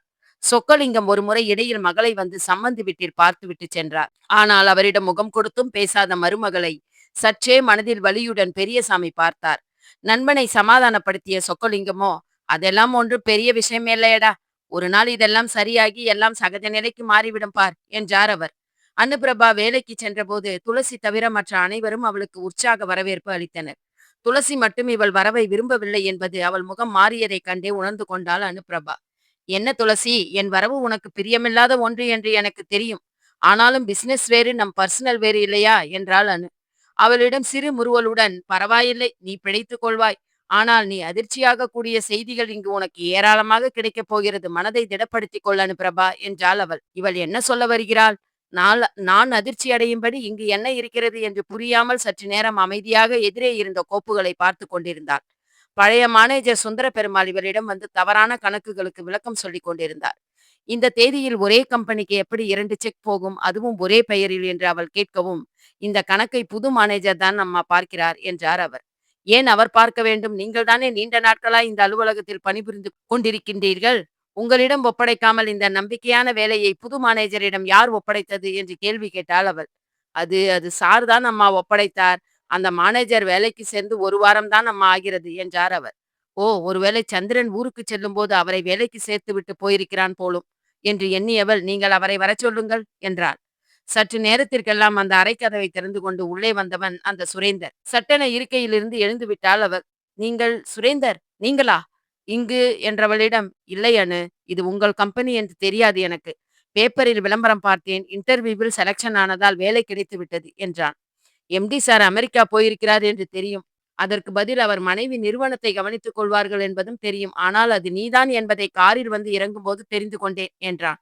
ஓ, பரவாயில்லை சுரேந்தர், இங்கு பாருங்கள், ஏதோ தவறு நடந்திருக்கிறது. ஒரே நாளில் ஒரே நிறுவனத்துக்கு ஒரே பெயரில் எப்படி 2 செக் போக முடியும்? இது தவறுதானே என்றார். இதை நான் துளசி மேடத்திடம் கேட்டேன் மேடம். ஆனால் அவர்கள் கோபமாய், நான் சொல்வதைத்தான் நீ செய்ய வேண்டும், என்னை கேள்வி கேட்கும் அதிகாரம் எல்லாம் உனக்கு இல்லை என்று விட்டார்கள் என்றான் அவன். அப்படியென்றால் இந்த ஃபைல் உங்களிடம் வருவதற்கு முன்னால் துளசியிடம் சென்று விட்டுத்தான் வரும், இல்லையா என்றாள். ஆமாம் மேடம் என்றவனிடம், நீங்கள் உங்கள் இடத்திற்கு போகலாம் மிஸ்டர் சுரேந்தர், இனி மற்றவற்றை நான் பார்த்துக் கொள்கிறேன் என்றாள். அவன் சென்றவுடன் துளசியை வரவழைத்தாள். அவன் சொன்னதற்கு விளக்கம் கேட்டாள். ஓ, புது மேனேஜர் அதற்குள் போட்டு கொடுத்து விட்டானா? என்ன செய்வது, உன் பழைய காதலன் வேறு, மனம் மாறத்தானே செய்யும். சட்டென எழுந்து பலார் என்ற கன்னத்தில் அறைந்தாள் அனுப்பிரபா. பிரமை பிடித்து நின்று விட்டாள் துளசி. சி, நீ எல்லாம் ஒரு பெண்ணா? குடும்ப பெண்ணை கேவலமாக பேசும் வக்கிர புத்தி உனக்கு எப்போது இருந்து வந்தது? நான் கேட்டதற்கு பதில் சொல்லாமல் வேறு ஏதோதோ உளறுகிறாய் என்ன? இந்த வேலையில் நீ நீடித்திருக்க வேண்டும் தானே, சொல் என்றாள் கடுமையான குரலில். கண்களில் தீப்பொறி பறக்க நின்று கொண்டிருந்தாள் அந்த துளசி. நான் நான் சந்திரன் என்ன கொடுத்தாரோ அதைத்தான் பில்லில் இருந்ததைத்தான் எழுதினேன். சில சமயம் தவறுதலாய் இதுபோல் நேர்வதுண்டு என்றாள் அவள். தவறுதலாய் இல்லை துளசி, கிட்டத்தட்ட 20 லட்சம் ரூபாய் கணக்கில் இருக்கிறது. மேனேஜர் உன்னைத்தான் காட்டுகிறார். எனக்கு உடனடியாக விளக்கம் வேண்டும், இல்லை என்றால் நான் உன்மேல் நடவடிக்கை எடுக்க வேண்டி வரும் என்றாள். அத்தியாயம் 12. நம்பிக்கை பொய்த்து போனால் நலிந்து போகும் மனதுக்கு கடந்து போன நாட்கள் கூட கரடு முரடான பாதைதான். அனுபிரபா இப்படி கட் அண்ட் ரைட்டாக பேசுவாள் என்று துளசி எதிர்பார்க்கவில்லை. இதென்னடா புது வம்பாய் போய்விட்டது, இந்த பிரச்சனை சந்திரன் வரை போகும் போலிருக்கே என்று எண்ணியவள், இதை சாதுரியமாகத்தான் கையாள வேண்டும் என்று எண்ணினாள். ஆனாலும் தன்னை வசமாக பிடித்து விட்டாளே இந்த அனுபிரபா என்று மனதிற்குள் அவளை திட்டினாள். அனுபிரபா நடந்ததை தன் மாமனாரிடம் தெரிவித்தாள். அதற்கு அவர், இது சந்திரனையும் கேட்க வேண்டிய விஷயம் அம்மா, அவன் வந்த பிறகு பார்த்து கொள்ளலாம். அதுவரை இது போன்ற குளறுபடிகளை மீண்டும் அவள் செய்து விடாமல் இருக்க அவளை வேறு செக்ஷனுக்கு மாற்றி விடலாம் என்றார் அவர். வேறு செக்ஷனை விட நம் ஃபேக்டரிக்கு மாற்றி விடலாம் மாமா. அங்கு முனியம்மாவுக்கு கீழ் போட்டு விடலாம். அவள் தலைமை சூப்பர்வைசர். துளசியை அவளுக்கு கீழ் போட்டு விட்டால் இவள் செய்யும் தவறுகள் அவள் மூலம் நமக்கு தெரிந்து விடும் மாமா என்றாள் அனு. இதுவும் நல்ல யோசனையாகத்தானம்மா இருக்கிறது. அப்படியே செய்வோம். ஆனால் அந்த துளசியிடம் இப்போதைக்கு இதை பற்றி சொல்ல வேண்டாம். நான் ஆபீஸ் வந்த பிறகு பார்த்துக் கொள்கிறேன். நீதான் அவளை ஃபேக்டரிக்கு மாற்றினாய் என்பது தெரிந்தால் அவளுக்கு உன்மேல் இன்னும் பகை வளரும். ஏற்கனவே சந்திரனை திருமணம் செய்து கொள்ள முடியவில்லையே என்ற எண்ணம் ஒருபுறம், மறுபுறம் இதுவும் என்றால் நிச்சயம் அவள் விபரீதமான செயலில் இறங்கக்கூடும் என்றார் அவர். ஆனால் அனுப்பிரபா வேறு சொன்னாள். இப்படி நம்மிடம் வேலை செய்பவர்களுக்கெல்லாம் நாம் பயப்பட வேண்டிய தேவையில்லை மாமா. துளசி போன்ற பெண்களுக்கு எல்லாம் பணம்தான் குறிக்கோள். அதற்காக எந்த எல்லைக்கும் செல்ல துணிவார்கள். அவள் எதுவரை செல்கிறாள் என்றுதான் பார்ப்போமே என்றவளை புன்னகையுடன், பரவாயில்லையே, என் மருமகள் மிகவும் துணிச்சல்காரிதான் என்றார் அவர். சொன்னது போலவே அவர் 2 நாட்களுக்கு பிறகு கம்பெனிக்கு சென்று, என்ன துளசி, நீ வந்தால் ஃபேக்டரிக்கு நன்றாக இருக்கும் என்று நினைக்கிறேன். பெரிய இண்டஸ்ட்ரி.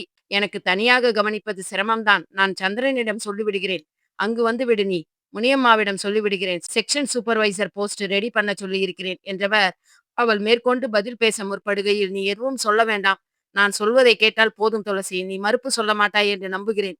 மேலும் இதைவிட உனக்கு சம்பளம் அதிகம் தானே அங்கு.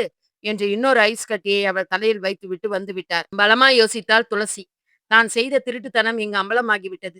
பெரியவர் பேசியதை பார்த்தால் இதெல்லாம் அவர் காதுக்கு செல்லவில்லை என்றுதான் தெரிகிறது. இந்த அனுப்பிரபாவிடமிருந்து தப்பிக்க இதைவிட வேறு நல்ல வழி தெரியவில்லை என்று எண்ணியவள், தான் இங்கு இருந்தால் இவளை சந்திரன் வாழ்விலிருந்து அடியோடு விலக்கி நிறுத்த முடியுமே என்று எண்ணினாள். பிறகு அதை வேறு எங்கிருந்து கொண்டும் செய்யலாம் தான் என்று எண்ணமும் செய்தாள். யோசிப்பதற்கும் கால அவகாசம் கேட்க முடியாததாலும் அடுத்த 2 நாட்களில் துளசி அந்த ஃபேக்டரிக்கு முனியம்மாளுக்கு கீழ் செக்ஷன் சூப்பர்வைசராய் சென்றாள். அதன் பிறகு துளசியின் குறுக்கீடு அனுபிரபாவுக்கு இல்லை என்றுதான் சொல்ல வேண்டும். நாட்கள் வேகமாய் ஓடிக்கொண்டிருந்தது. அடிக்கடி சந்திரசேகரன் பேசினான்.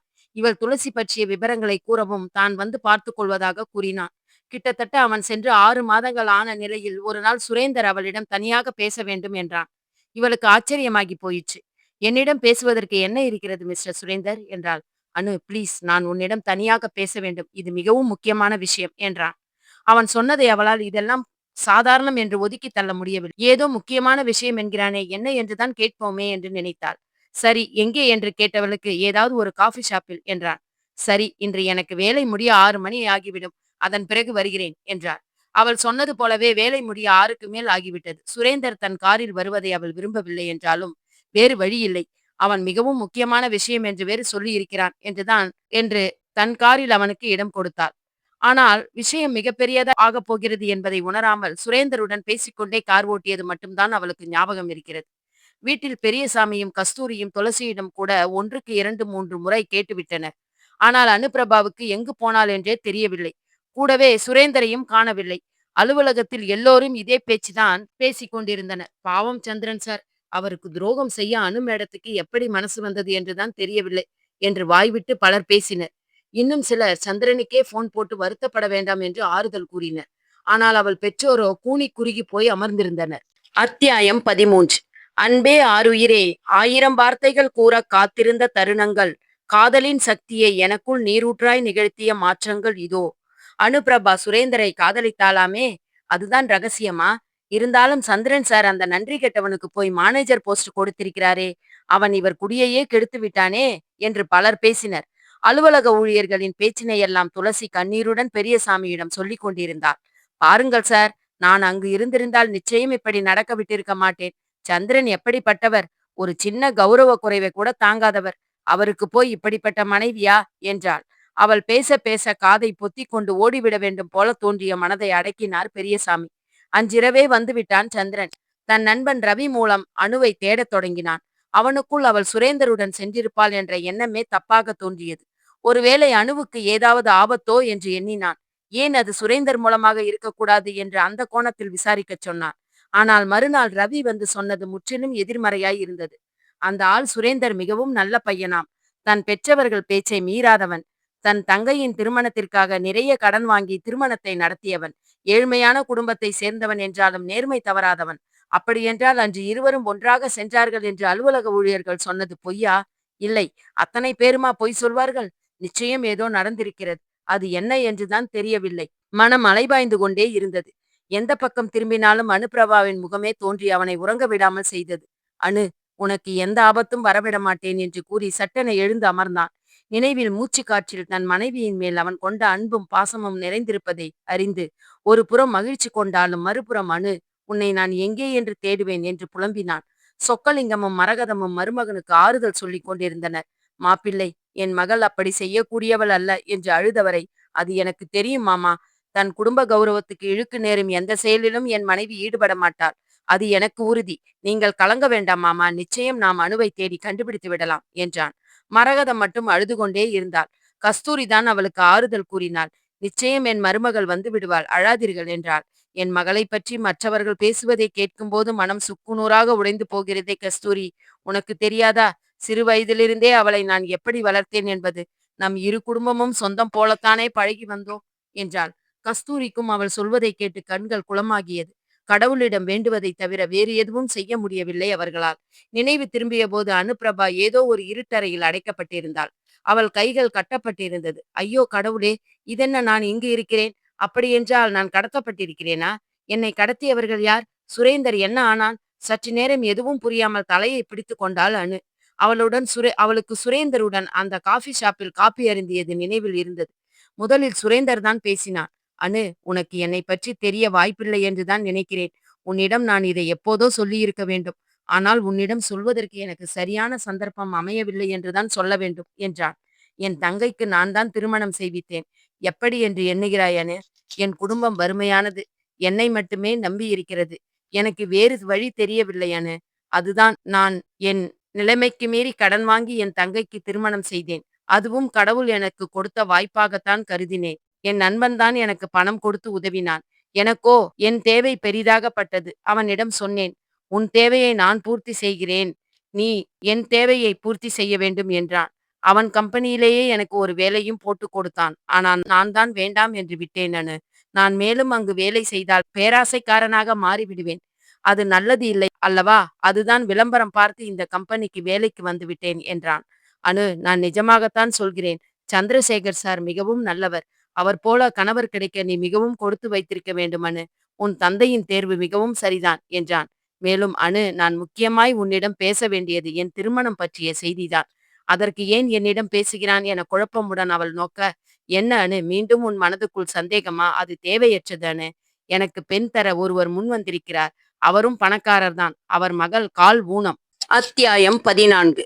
உன்னை தொட்ட தென்றல் வந்து என்னை தொட்டு சென்ற மர்மம் என்ன? சொல்லிவிடு மன்னவனே. அதிர்ச்சியும் ஆச்சரியமும் ஒன்று சேர அவனை பார்த்து கொண்டிருந்தாள் அனுப்பிரபா. என்ன சுரேந்தர் சொல்கிறீர்கள் என்றவளை யோசிக்க விடாமல் அவன் பேசினான். அனு, என் நிலைக்கு நிச்சயம் அதே நிலையில் உள்ள பெண்ணை திருமணம் செய்துதான் ஆக வேண்டும் என்ற கட்டாயம் எதுவும் இல்லை. ஆனால் இந்த பெண்ணின் தந்தை தன் மகளுக்கு அவளை உண்மையாய் நேசிக்கும் மாப்பிள்ளையை தேடிக் கொண்டிருக்கிறார் போலும். அந்த பெண் ஒரு கால் சற்று தாங்களாக நடப்பாளாம். அந்த குறை அறிந்த எவரும் அந்த பெண்ணை திருமணம் செய்ய முன்வரவில்லை. அப்படியே வந்தாலும் அந்த பெண்ணின் சொத்துக்காகத்தான் வருகிறார்களாம். என் நண்பனின் தங்கைதான் அவள். அவர் தன் மகளுக்கு இது போன்ற பையன்தான் பொருத்தமானவன், நிச்சயம் என் மகளை சந்தோஷமாக வைத்துக் கொள்வான் என்று எண்ணி இருக்கிறார். என்னிடம் நேரிடையாகவே பேசினார். நான் 2 நாட்களில் சொல்கிறேன் என்றேன். வீட்டில் எல்லோருக்கும் சம்மதம். எனக்கும் மனசு இதமாகவே இருந்தது. அந்த பெண்ணையே திருமணம் செய்து கொள்ள வேண்டும் என்று முடிவெடுத்தேன். அதற்கு முன்னால் உன்னிடம் இந்த விஷயத்தை சொல்ல வேண்டும் என்று நினைத்தேன் அனு. ஒரு சகோதரி போலத்தான் உன்னை எண்ணுகிறேன். சந்திரன் சார் என்னிடம் பேசினார். பெற்றோர் நலனுக்காக நீங்கள் 2 பேருமே உங்கள் காதலை தியாகம் செய்திருக்கிறீர்கள். திருமணத்திற்கு பிறகு சந்திரன் சார் அந்த பெண் துளசியை ஒரு தோழியாக, சகோதரியாக மட்டுமே எண்ணுகிறார் என்று சொன்னார். நானும் அவரிடம், அனுப்பிரபாவும் மிகவும் நல்லவள் சார். நானும் அனுவை ஒரு நல்ல தோழியாக, சகோதர மனப்பான்மையுடன் தான் பார்க்கிறேன் என்றேன். சந்திரன் சார் புரிந்து கொண்டார் அனு. வாழ்க்கை என்பது நாம் நினைப்பது எல்லாமே நடந்துவிடக்கூடிய நந்தவனம் அல்ல. நாம் எதிர்பாராதது நடந்தாலும் ஏற்றுக்கொள்ளக்கூடிய மனப்பக்குவத்தை நாம் தக்க வைத்துக் கொள்ள வேண்டும் என்பதுதான் என் கருத்து அனுப்பிரபா என்றான். அனுப்பிரபாவுக்கு மனசுக்குள் மகிழ்ச்சி பூக்கள். அவனை பார்த்து புன்னகைத்தவள், நான் உங்களை பற்றி தவறாக எண்ணிவிட்டேன் சுரேந்தர். திருமணத்திற்கு பிறகும் உங்களுக்கு என்மேல் தவறான எண்ணம் தோன்றிவிட்டதோ என்ற பயத்தினாலேயே உங்களுடன் வர தயங்கினேன். ஆனால் நீங்கள் பேசிய பிறகுதான் தெரிந்தது எவ்வளவு உயர்ந்த மனிதர் நீங்கள் என்றாள். அவளை இடைமறித்த சுரேந்தர், இல்லை என, சந்திரன் சாரை விட உயர்ந்த மனிதர் யார் இருப்பார்கள் சொல்.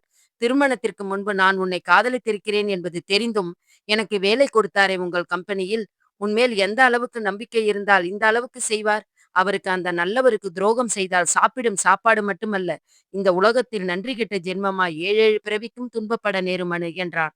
அவன் சொல்வது உண்மைதான். மனைவி மேல் கொண்ட நம்பிக்கையில்தானே அவன் அமெரிக்கா சென்றிருக்கிறான். தன் கணவன் மேல் புதிதாய் தோன்றிய அன்பும் நேசமும் போட்டியிட அவன் நினைவில் கரைந்தாள் அவள். அந்த இடைப்பட்ட நேரத்தில் தான் அவள் மயக்கமானாள். அப்படியென்றால் தங்களை யாரோ தொடர்ந்து வந்திருக்கின்றனர், கடத்தி இருக்கின்றனர். எங்கு இருக்கிறோம் என்பது தெரியாமல் சுற்றுமுற்றும் பார்த்தவள் இருட்டில் எதையும் அனுமானிக்க முடியாதவளாய் சோர்ந்து போனாள். ஐயோ, சந்திரன் வேறு இங்கில்லையே, என்ன செய்வாரோ? இந்நேரம் தன்னை காணவில்லை என்று அப்பா, அம்மா, மாமா, அத்தை எல்லோருமே துடித்துக் கொண்டிருப்பார்களே என்று நினைத்து கண்ணீர் சிந்தினாள். கடவுளே, ஏதாவது வழிகாட்டு. இது என்ன வழி? இங்கிருந்து தப்ப முடியுமா என்று பார்க்கிறேன் என்று கண்களை மூடி கடவுளை வேண்டினாள். அவள் வேண்டுதல் கடவுளுக்கு எட்டி இருக்க வேண்டும். சற்று நேரத்திற்கு எல்லாம் கதவு திறந்தது. அந்த துளசிதான் இடுப்பில் கையை வைத்துக்கொண்டு கோபமான பார்வையுடன் இவளை உறுத்து விழித்துக் கொண்டு நின்றாள். என்னடி பார்க்கிறாய்? என் சந்திரனை என்னிடமிருந்து பிரித்தாயே, உன்னை லேசில் விடுவேன் என்றாய் எண்ணினாய்? இனி உன் பேச்சை மறந்தும் கனவில் கூட நினைக்க மாட்டானடி சந்திரன் என்றாள் சிரித்து கொண்டே. அவள் சிரிப்பு கோரமாய் இருந்தது. வேண்டாம் துளசி, பின்னால் இதற்கெல்லாம் சேர்த்து நீ அனுபவிப்பாய் என்றவளிடம், என்னடி உளறுகிறாய்? இந்த 2 நாட்களும் நீ காணவில்லை என்று உன்னை சேர்ந்தவர்கள் உன்னை தேடிக்கொண்டுதான் இருப்பார்கள். ஆனால் அவர்கள் அசிங்கப்படும்படி நான் ஒரு செய்தியை பரப்பி விட்டிருக்கிறேன் தெரியுமா என்றாள். அனு புரியாமல், என்ன சொல்கிறாய் என்றாள். அதுதான் நீ உன் பழைய காதலனுடன் ஓடிவிட்டாய் என்று கதை கட்டிவிட்டேன். அன்று நீயும் சுரேந்தரும் காஃபி ஷாப்பில் அமர்ந்திருந்தீர்களா? எனக்கு மிகவும் வசதியாக போயிற்று. இந்நேரம் அந்த கதையை உண்மை என்று நம்பி உன்னை சேர்ந்தவர்கள் கூனி குறுகி இடிந்து போய் அமர்ந்திருக்கின்றனர் என்றாள். மேலும் தொடர்ந்தவளாய், உன்னை மட்டும் காணோம் என்றால் நம்ப மாட்டார்கள் தான் நானு. அதனால்தான் சுரேந்தரையும் தூக்கிவிட்டேன். அவன் மிகவும் நல்லவனாய் இருக்கிறானே, இனி அவன் பெயரும் சேர்ந்து நாரட்டும் என்றாள் ஒருவித வக்கிரத்துடன். அத்தியாயம் 15. காதலின் புனிதத்தை குழி தோண்டி புதைத்தவளே, புரியாமல் செய்கிறாயா அல்லது புரிந்தும் பேராசையால் வீழ்த்த நினைக்கிறாயா? உன் சதியால் விளைந்தது அன்பின் சக்தியை உணரச் செய்த காலத்தின் கோலத்திற்கு கைகூப்பி வணங்குகிறேன். துளசியை நினைத்து மனதிற்குள் எரிமலையானாள் அனுப்பிரபா. சி, இவளெல்லாம் ஒரு பெண்ணா? தன்னையே கேவலப்படுத்திக் கொள்ளும் இவள் காதலுக்கு ஏற்றவள் தானா? இவளை மட்டும் சந்திரன் திருமணம் செய்திருந்தால் இந்நேரம் அத்தையும் மாமாவும், ஏன் சந்திரனும் கூட எல்லையில்லா துன்பத்தைத்தான் அனுபவித்திருப்பார்கள். பெண்ணுக்கே உரிய குணநலன்கள் அவளிடம் இல்லாதது கண்டு வேதனையும் வெறுப்பும் கொண்டவளாய் யோசனையுடன் அவளையே பார்த்து கொண்டிருந்தாள் அனு. என்னடி பார்க்கிறாய்? இது உன் கற்புக்கு வந்த சோதனை காலம் என்று கூட வைத்துக் கொள்ளேன். இதிலிருந்து நீ தப்ப முடியாதடி. இன்னும் 2 நாட்களில் சந்திரன் சுத்தமாய் உன்னை மறந்து போவார். தன் மனைவி வேறு ஒருவனுடன் ஓடிவிட்டாள் என்ற எண்ணமே அவனை நடைப்பிணமாக்கிவிடும். அந்த வாய்ப்பை பயன்படுத்தி நான் அவர் மனதில் நின்று விடுவேன். எங்கள் திருமணம் கோவிலில் நடந்து முடிந்துவிடும். அதுவரை இங்குதான் உனக்கு இருட்டு வாழ்க்கை என்றாள். சந்திரன் அமெரிக்காவிலிருந்து திரும்பி வந்தவுடனேயே இருப்பு கொள்ளாமல் தவித்தான். அப்பா, ஏதோ ஆபத்து என்றுதான் எண்ணுகிறேன். ஆனால் சுரேந்தரையும் காணவில்லை என்பதுதான் இடிக்கிறது. ஒருவேளை சுரேந்தர் கடத்தி இருக்கிறானோ என்று எண்ணினான். இல்லை இல்லை, அவனை சந்தேகப்படுவதற்கில்லை. அப்படி சந்தேகப்படும்படி இருந்தால் அனு அவனுடன் காரில் சென்றிருக்க மாட்டாள். இது வேறு வழியில்தான் யோசிக்க வேண்டும் என்று எண்ணினான். அலுவலகத்தில் அணு இருந்த அறையில் ஏதாவது துப்பு கிடைக்குமா என்று திரும்ப திரும்ப தேடிக்கொண்டிருந்தான். அப்போதுதான் துளசி வந்தாள். என்ன துளசி, ஏதாவது துப்பு கிடைத்ததா என்றான் அவளிடம். இல்லை சந்திரன், இருவரும் ஒன்றாக காஃபி சாப்பிட சென்றார்கள் என்பது மட்டும்தான் தெரிகிறது. ஆனால் மேடம், அதுதான் அனுப்பிரபா பற்றி இன்னும் சிலர் இங்கே பேசுவதை கேட்டால் என்று இழுத்தாள் துளசி. சட்டென விரைத்தவனாய் கடுமையுடன் மேலே சொல் என்றான். அனுப்பிரபா சுரேந்தருடன் சிரித்து சிரித்து பேசிக் கொண்டிருந்ததாக சொல்கிறார்கள் சந்திரன். நான் வேறு இங்கு இல்லை இல்லையா? 20 லட்சம் கணக்கில் மோசடி என்று சொல்லி நான் தடையாக இருக்கிறேன் என்று எண்ணித்தான் என்னை அங்கே அனுப்பிவிட்டார்கள் போலும். மனசு ரொம்ப வலிக்கிறது சந்திரன். உங்களை பிரிந்த துக்கம் ஒருபுறம் என்றால் அனுப்பிரபா என்னை கேவலமாக எண்ணிவிட்டாளே என்றாள் சிறு கேவலுடன். அவளை எப்படி சமாதானப்படுத்துவது என்று தெரியாமல் சிலையாய் மாறினான் சந்திரன். சாரி துளசி, அணுவின் செயலுக்காக நான் உன்னிடம் மன்னிப்பு கேட்கிறேன் என்றவன் வேதனைப்படுவதை பொறுக்க முடியாதவளாய், வேண்டாம் சந்திரன், மன்னிப்பெல்லாம் எதற்கு? என் மனசை புரிந்து கொண்டீர்களே, அது போதும் எனக்கு என்றாள். கண்ணீர் உகுத்தாள். அணு பற்றிய எந்த தகவலும் தெரியாமல் குழம்பினான் சந்திரன். அப்போதுதான் ஃபேக்டரிக்கு சென்று விசாரித்தால் என்ன என்ற எண்ணம் தோன்றியது அவனுக்குள். ஃபேக்டரி என்றவுடன் அங்கு வெகுநேரம் முனியம்மாவுடன் பேசிக் கொண்டிருந்தாலே, முனியம்மாவுக்கு ஏதாவது விவரம் தெரிந்திருக்குமா என்று நினைத்தவன் உடனே ஃபேக்டரிக்கு கிளம்பினான். முனியம்மாவிடம் விசாரித்ததில் எதுவும் உருப்படியாய் கிடைக்கவில்லை. ஆனால் அவள் சொல்லியதிலிருந்து ஒன்று மட்டும் தெளிவாய் தெரிந்தது. அது அனுபிரபாவுக்கு இது போன்ற கீழான செயல்களில் ஈடுபடக்கூடிய எண்ணம் சிறிதும் இல்லை என்பது. ஆனால் கடைசியாக அவள் சொல்லியதுதான் அவனுக்கு இடித்தது. தம்பி, அந்த துளசியை சாதாரணமானவள் என்று நினைத்து விடாதீர்கள். பணத்துக்காக எதையும் செய்யக்கூடியவள்தான். இதை முன்பே நான் உங்களிடம் சொல்லியிருக்க வேண்டும் தான். ஆனால் உங்கள் அப்பா பெரியய்யா தான் வேண்டாம் என்று விட்டார் என்று புதிர் போட்டாள். பரபரப்புடன், என்ன என்று சொல் முனியம்மா என்றான் சந்திரன். அந்த துளசி நல்லவள் இல்லை தம்பி, கெட்டவள், மிகவும் கெட்டவள். எங்களிடம் வந்து திருமணம் மட்டும் நடக்கட்டும், இந்த கிழடுகளை வெளியே துரத்து விடுகிறேன் பார் என்றாள்.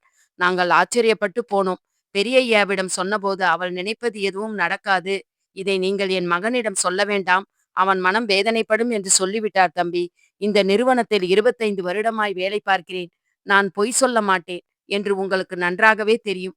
அனு அப்படிப்பட்ட பொண்ணே இல்லை தம்பி. அனுபிரபாவை அந்த சுரேந்தருடன் சேர்த்து மிகவும் மட்டமாய் பேசுவாள். மற்ற பெண்கள் என்னிடம் வந்து சொல்லும்போது அவள் வயிற்றெரிச்சலில் கட்டுக்கதை கட்டுகிறாள். சந்திரன் தம்பி வரட்டும், இவளுக்கு ஒரு முடிவு கட்ட வேண்டும் என்று நினைத்திருந்தேன். ஆனால் அதற்குள் என்று நிறுத்தியவள், தம்பி, எனக்கென்னமோ அந்த துளசி மேல்தான் சந்தேகம் வலுக்கிறது தம்பி.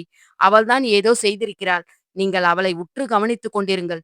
ஒருவேளை என் கணிப்பு சரியானால் அனுப்பிரபா மேடம் மட்டுமல்ல, சுரேந்தரையும் கூட இவள் எங்காவது கடத்தி அடைத்து வைத்துவிட்டு இங்கு நாடகம் ஆடலாம் இல்லையா என்றாள் முனியம்மா. அத்தியாயம் 16.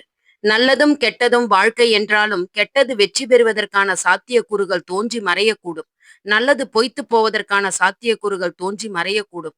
இதுதான் வாழ்க்கையின் அரிச்சுவடி என்று உணர்ந்தேனே மன்னவனே. முனியம்மாள் சொன்னவுடன் முதலில் அதெல்லாம் இருக்காது என்று நினைத்தவன் மூளையில் சட்டென அது உதயமாயிற்று. ஒருவேளை இப்படியும் இருக்குமோ? ஏன் இருக்கக்கூடாது?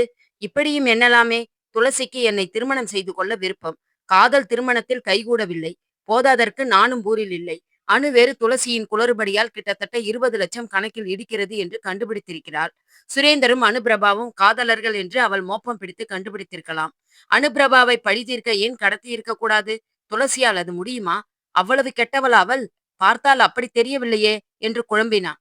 ஒருவேளை சுரேந்தரையும் அணுவையும் கடத்திவிட்டு அவர்களைப் பற்றி தவறான செய்திகளை பரப்புகிறாளோ? இருக்கலாம். எதற்கும் அவள் நடவடிக்கைகளை கண்காணிக்க வேண்டும். அப்படி அவனுக்கு அவள் மேல் சந்தேகம் தோன்றிய உடனேயே தன் நண்பனிடம் அதை தெரிவித்தும் விட்டான். ரவியோ, நீ ஒன்றும் கவலைப்படாதே சந்திரா. இன்னும் 24 மணி நேரத்தில் அனுப்பிரபாவை கண்டுபிடித்து விடலாம். இது மிகவும் சுலபமான கேஸ் தான். இதில் ஒரு பெண், அதுவும் உன் கம்பெனியில் வேலை செய்பவளே ஈடுபட்டிருக்கிறாள் என்றால் மிக எளிதில் கண்டுபிடித்து விடலாம் என்றான். அன்று அலுவலகத்தில் தான் அமர்ந்திருந்தான் சந்திரன். அவனுக்குள் தன் மனைவி அனுப்பிரபாவின் நினைவுகள் சுழன்று கொண்டே இருந்தது.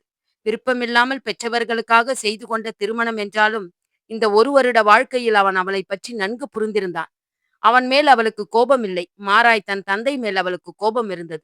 அந்த கோபத்தில் இந்த ஒரு வருட காலமாய் அவள் தன் தாயையும் சென்று பார்க்கவில்லை என்பது அவனுக்கு தெரியும். ஆனால் இதுநாள் வரை அவனிடம் ஒரு தோழியைப் போல் அவள் பழகிய விதம், பிசினஸை தூக்கி நிறுத்திய அவன் திறன், இந்த 2 வருட இடைவெளியில் தாழ்ந்து போகக்கூடாது என்று பாடுபட்டிருக்கிறாள். அப்படியென்றால் அவன் மேல் அவளுக்கு அன்பு இல்லாமல் இருக்குமா என்ன? அப்படி ஒரே அடியாய் அவனால் எண்ண முடியவில்லை.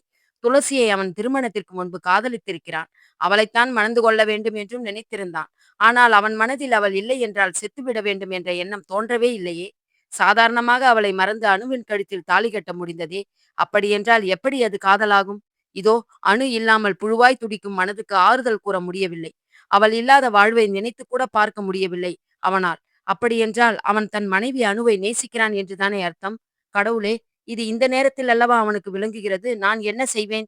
எந்த மாதிரியான ஆபத்தில் இருக்கிறாள் என்று தெரியவில்லையே என்று எண்ணியவனை மேலே யோசிக்க விடாமல் துளசி உள்ளே வந்தாள். என்ன சந்திரன், ஏன் முகம் ஒரு மாதிரியாக இருக்கிறது? உடம்பு சரியில்லையா? ஐயோ, அணு இல்லாத தனிமை உங்களை வாட்டுகிறதா? நான் என்ன செய்வேன்? எந்த மாதிரியான சூழலை உருவாக்கி விட்டு சென்றிருக்கிறாள் அந்த அனுப்பிரபா? வெளியில் எல்லோரும் பேசிக்கொள்வதை பார்த்தால் எனக்கே தலை சுற்றுகிறதே. உங்களுக்கு எப்படி இருக்கும் என்றாள் துளசி. சந்திரனோ, என்ன துளசி பேசிக் கொள்கிறார்கள் என்றான். அழகான கணவனை விட்டுவிட்டு அந்த காதலனுடன் ஓடிவிட்டாளே என்றுதான் சந்திரன் பேசிக் கொள்கிறார்கள் என்றாள் துளசி. அவளை அறைந்துவிட கைகள் துடித்தாலும் அடக்கி கொண்டவனாய், என்ன செய்வது துளசி? உன்னை விடுத்து அவளை மணந்ததற்கு கடவுள் எனக்கு தந்த தண்டனை சரிதான்.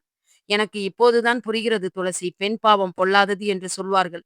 என்னை பிரிந்து நீ எத்தனை துன்பப்பட்டிருப்பாய். அதையெல்லாம் உணராமல் நான் அணுவின் கழுத்தில் தாலி கட்டினேனே. அவள் இப்படி செய்வாள் என்று நான் நினைக்கவே இல்லையே என்றான் ஓரக்கண்ணால் அவளை பார்த்து கொண்டே. சட்டென அவள் முகத்தில் ஒரு பிரகாசம். என்ன சந்திரன் சொல்கிறீர்கள்? நிஜமாகவா?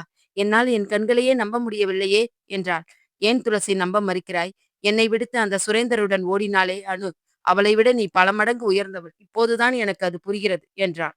மகிழ்ச்சியும் புன்னகையுமாய், எனக்கு மிகவும் சந்தோஷமாய் இருக்கிறது சந்திரன். இனி நீங்கள் எதற்கும் கவலைப்பட வேண்டாம்.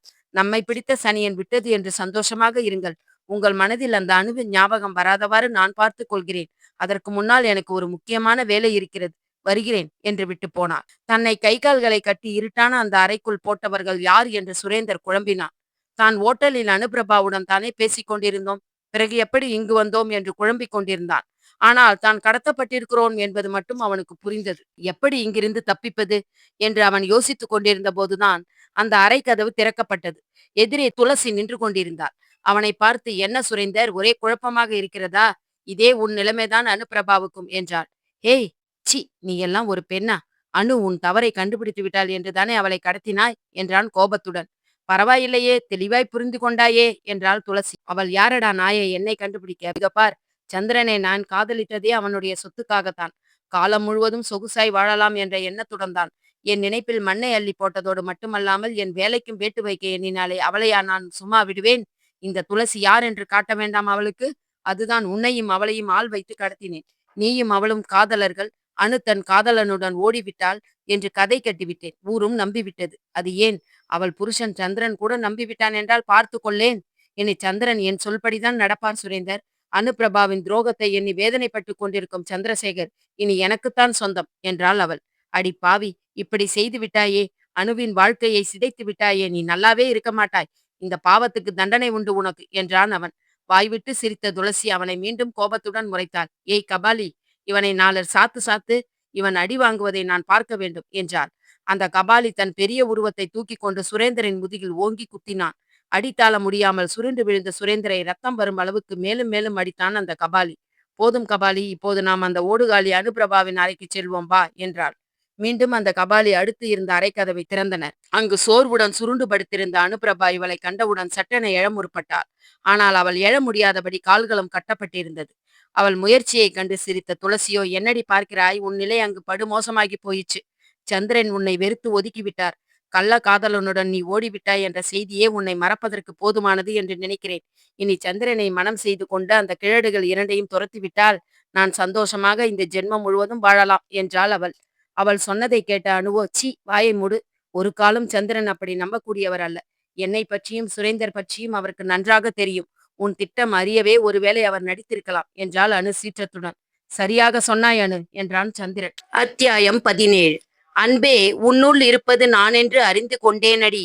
உயிராய் நீ ஆகிப் போனாய் எனக்குள் என்பதை அறிந்தேனடி. இனியும் வேண்டாமே இடைவெளி என்றேனே கண்ணம்மா. இங்கு எப்படி சந்திரனின் குரல் என தூக்கி வாரி போட துளசி திரும்பினாள். ரவியும் இன்னும் 2 கான்ஸ்டபிள்களும் சந்திரனும் நின்று கொண்டிருந்தனர். நீ சொல்வதுதான் சரி அனு. இவள் திட்டத்தை அறியவே அப்படி நடித்தேன் என்றான் சந்திரன். துளசியின் முகம் செத்துவிட்டது. செய்வதறியாது திகைத்தாள் அவள். என்ன துளசி பார்க்கிறாய்? சுரேந்தரை பற்றி எனக்கு நன்றாக தெரியும். உன் திட்டம் நிறைவேறாது. உன்னை போய் காதலித்திருக்கிறேன் என்று எண்ணும்போது எனக்கே என்னை நினைத்து அருவருப்பாக இருக்கிறது. சி, நீயெல்லாம் ஒரு பெண்ணா?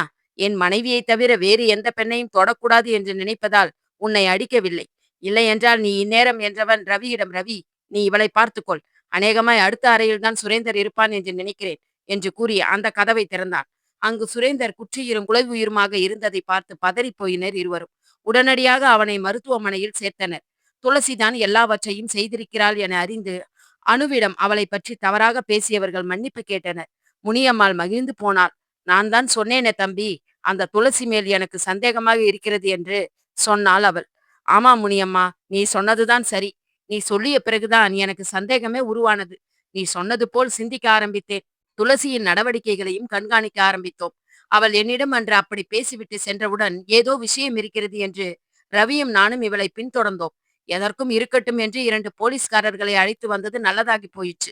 ஆனால் முனியம்மா துளசி இப்படிப்பட்ட பெண் என்று எனக்கு தெரியாமல் போய்விட்டதே என்றான் சிறு வருத்தத்துடன். என்னால் வந்த பிரச்சனை அல்லவா இது? தகுதியில்லாத ஒரு பெண்ணை காதலித்ததால் வந்த வினை என்றான் அவன். சுரேந்தர் மருத்துவமனையில் சேர்த்து ஓரளவுக்கு சுகம் பெற்று விட்டான். அவனுடைய வருங்கால மாமனார் சந்திரசேகரின் கைகளை பிடித்துக்கொண்டு நன்றி கூறினார். என் மகளுக்கு ஒரு நல்ல புருஷன் கிடைக்கப் போகிறான் என்று மகிழ்ச்சியுடன் இருந்தேன். ஆனால் ஒரு வாரமாய் சுரேந்தர் பற்றிய தகவல் எதுவும் இல்லாமல் சோர்ந்து போனேன். எனக்கு இப்போதுதான் தம்பி விவரம் தெரிந்தது. உன்னை மறக்கவே மாட்டேன் தம்பி என்றார் அவன் கைகளை பிடித்துக்கொண்டு. என் மனைவி எனக்கு கிடைத்த சந்தோஷம் ஒருபுறம் என்றால், சுரேந்தர் உங்கள் மகளை மணந்து கொள்ளப் போகும் மகிழ்ச்சியும் எனக்கு மற்றொரு புறம் இருக்கிறது சார். நிச்சயம் நீங்கள் நல்ல மாப்பிள்ளையைத்தான் செலக்ட் பண்ணி இருக்கிறீர்கள். சுரேந்தர் மிகவும் நல்லவர் என்றான் நெகிழ்ச்சியுடன் சந்திரன். சுரேந்தர் குணமாகி வீட்டிற்கு சென்று விட்டதை அறிந்து நிம்மதி பெருமூச்சு விட்டாள் அனுபிரபா. தங்கள் அறையில் தன் மனைவியை ஏறிட்ட சந்திரனோ, சாரி அனு, நீ துன்பப்பட நேர்ந்ததற்கு நானும் ஒரு காரணம்தானே. தகுதியில்லாதவளை காதலித்ததால் வந்த வினை. அந்த துன்பம் நீ அனுபவிக்க நான் அல்லவா காரணமாகி விட்டேன் என்றான் அவன். இல்லை சந்திரன், நானும் சற்று உஷாராய் இருந்திருக்கலாம். அவள் இந்த அளவுக்கு இறங்குவாள் என்று தெரியாது. சுரேந்தர் தான் பாவம், இவளால் அதிக துன்பத்தை அனுபவித்து விட்டார் என்று கூறியவள், சுரேந்தர் தன்னை காஃபி அருந்த அழைத்தது, இவளும் சந்தேகத்துடன் சென்றது, அங்கு சுரேந்தர் சொன்ன விவரங்களை கேட்டு இவள் ஆச்சரியப்பட்டு போனது, எல்லாவற்றையும் சொன்னாள். அப்போதுதான் துளசி தங்களை பின்தொடர்ந்து வந்திருக்கிறாள். தங்கள் முகத்தில் திடீரென ஏதோ ஒரு கர்ச்சிப் வாசனையுடன் முகத்தில் அழுத்தப்பட்டது தான் நினைவிருக்கிறது சந்திரன். பிறகுதான் அந்த இருட்டறையில் இருந்து யோசித்த போது தான் எல்லாமே புரிந்தது. இப்படியும் ஒரு பெண் இருப்பாளா என்று கூட தோன்றியது என்றாள் அனு. இருக்கிறார்கள் அனு.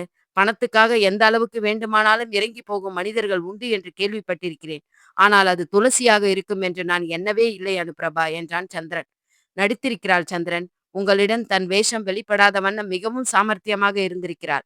நீங்கள் என்னை சந்தேகப்பட்டீர்கள் என்று சொன்னபோதுதான் நான் புரிந்து கொண்டேன். நீங்கள் உங்கள் பக்கம் இருந்து முயற்சிக்கிறீர்கள் என்றார். ரொம்ப தேங்க்ஸ் அண்ணே, என்னை புரிந்து கொண்டாயே என்றவனிடம் சுரேந்தர் சொன்னபோது எனக்கும் ஆச்சரியமாகத்தான் இருந்தது சந்திரன். நீங்கள் மிகவும் நல்லவர் என்றும் என் மீது நீங்கள் வைத்த நம்பிக்கையையும் எண்ணி பார்த்தபோது என்னையும் அறியாமல் நீங்கள் என் மனதில் இருக்கிறீர்கள் என்பதை நான் உணர்ந்து கொண்டேன். அப்பாவின் ஞாபகம் வந்தது. நீங்கள்தான் எனக்கு பொருத்தமானவர் என்று சொன்னாரே, அது உண்மைதான் சந்திரன். நாம் இருவருமே நம்மை பெற்றவர்களின் மனதை மகிழ்ச்சியாக்க நினைத்திருக்கிறோம். அப்படியென்றால் 2 பேருமே ஒத்த கருத்துடையவர்கள் தானே என்றாள் அவள். ஆமாம் அனு, நிச்சயமாய் என்றான் சந்திரன். உன்னை பிரிந்திருந்த நாட்கள் எல்லாம் நிலவின் முகமாய் என்னுள் பிரதிபலித்த உன்னை மறக்க முடியாமல் நான் தவித்திருக்கிறேன் கண்மணி என்றான். என் தவிப்பை உன்னிடம் எப்படி சொல்வது என்ற தயக்கம் வேறு. அதனால்தான் அன்று ஊருக்கு போகும்போது என் மனதை உன்னிடம் வெளிப்படுத்த முடியவில்லை. ஒருவேளை உன் மனதில் சுரேந்தர் இருக்கிறானோ என்று நான் நினைத்ததற்கு ஏற்ப சுரேந்தரை நான் சந்திக்க நேர்ந்தது. ஆனால் அவரிடம் பேசிய பிறகு அதை போன்ற எண்ணம் சிறிதும் அவர் மனதில் இல்லை என்பதை உணர்ந்து கொண்டேன். நீயாக உன் மனதை எனக்கு தெரிவிக்கும் வரை பொறுமை காக்க வேண்டும் என்று நினைத்திருந்தேன் கண்மணி என்றவனிடம் ஓ என்ற ஓசையுடன் வியப்பாய் அவனை நோக்கினாள் அனுப்பிரபா. எனக்குள்ளும் நீங்கள்தான் சந்திரன். சொல்ல போனால் ஆரம்பத்தில் உங்களை வெறுத்தேன் என்று கூட சொல்ல முடியாது. என் பார்வையில் ஒரு சிநேகத்தன்மைதான் இருந்திருக்கும். ஆனால் நீங்கள் அமெரிக்கா சென்ற பிறகு உங்கள் ஞாபகம் ஒவ்வொரு நிமிடமும் பனித்துளி போல் என்னுள் ஒருவித பரவசத்தை உண்டு பண்ணி இருக்கிறது. அதற்கு காரணத்தை நான் தேடிய போது கிடைத்த விடை என்னை ஆச்சரியப்பட வைத்தது என்றாள் அவள். நான் நான் உங்களை நேசிக்கிறேன் சந்திரன் என்றவளை முகம் நிமிர்த்தி, மிகவும் மகிழ்ச்சி அனு என்றான் அவன். நாளை முதலில் நாம் உன் பெற்றோர் வீட்டுக்கு செல்ல வேண்டும் என்றவனிடம், நானே உங்களிடம் சொல்ல வேண்டும் என்றிருந்தேன் என்றாள் அனுப்பிரபா. எது எப்படியோ இனி நம் பொழுதுகள் இனிமையாக போகும் இல்லையானு என்றவனிடம், ஏனாம் என்று விழிவிருத்தி அப்பாவி போல் கேட்டாள் அனு. அவள் விளையாடுகிறாள் என்பதை புரிந்து கொண்ட அவனும், அதுதான் இந்த நிலவு என் கைக்குள் தஞ்சமடைந்திருக்கிறதே என்று கூறி அவள் முகம் நோக்கி குனிந்தான். இனி இருவர் வாழ்விலும் இருள் விலகி வெளிச்சக் கீற்றுகளின் விழாக்கோலம்தான் என்பதை உணர்ந்து கொண்ட மேகக்கூட்டம் மத்தளமாய் முழங்க ஆரம்பித்தது. நன்றி.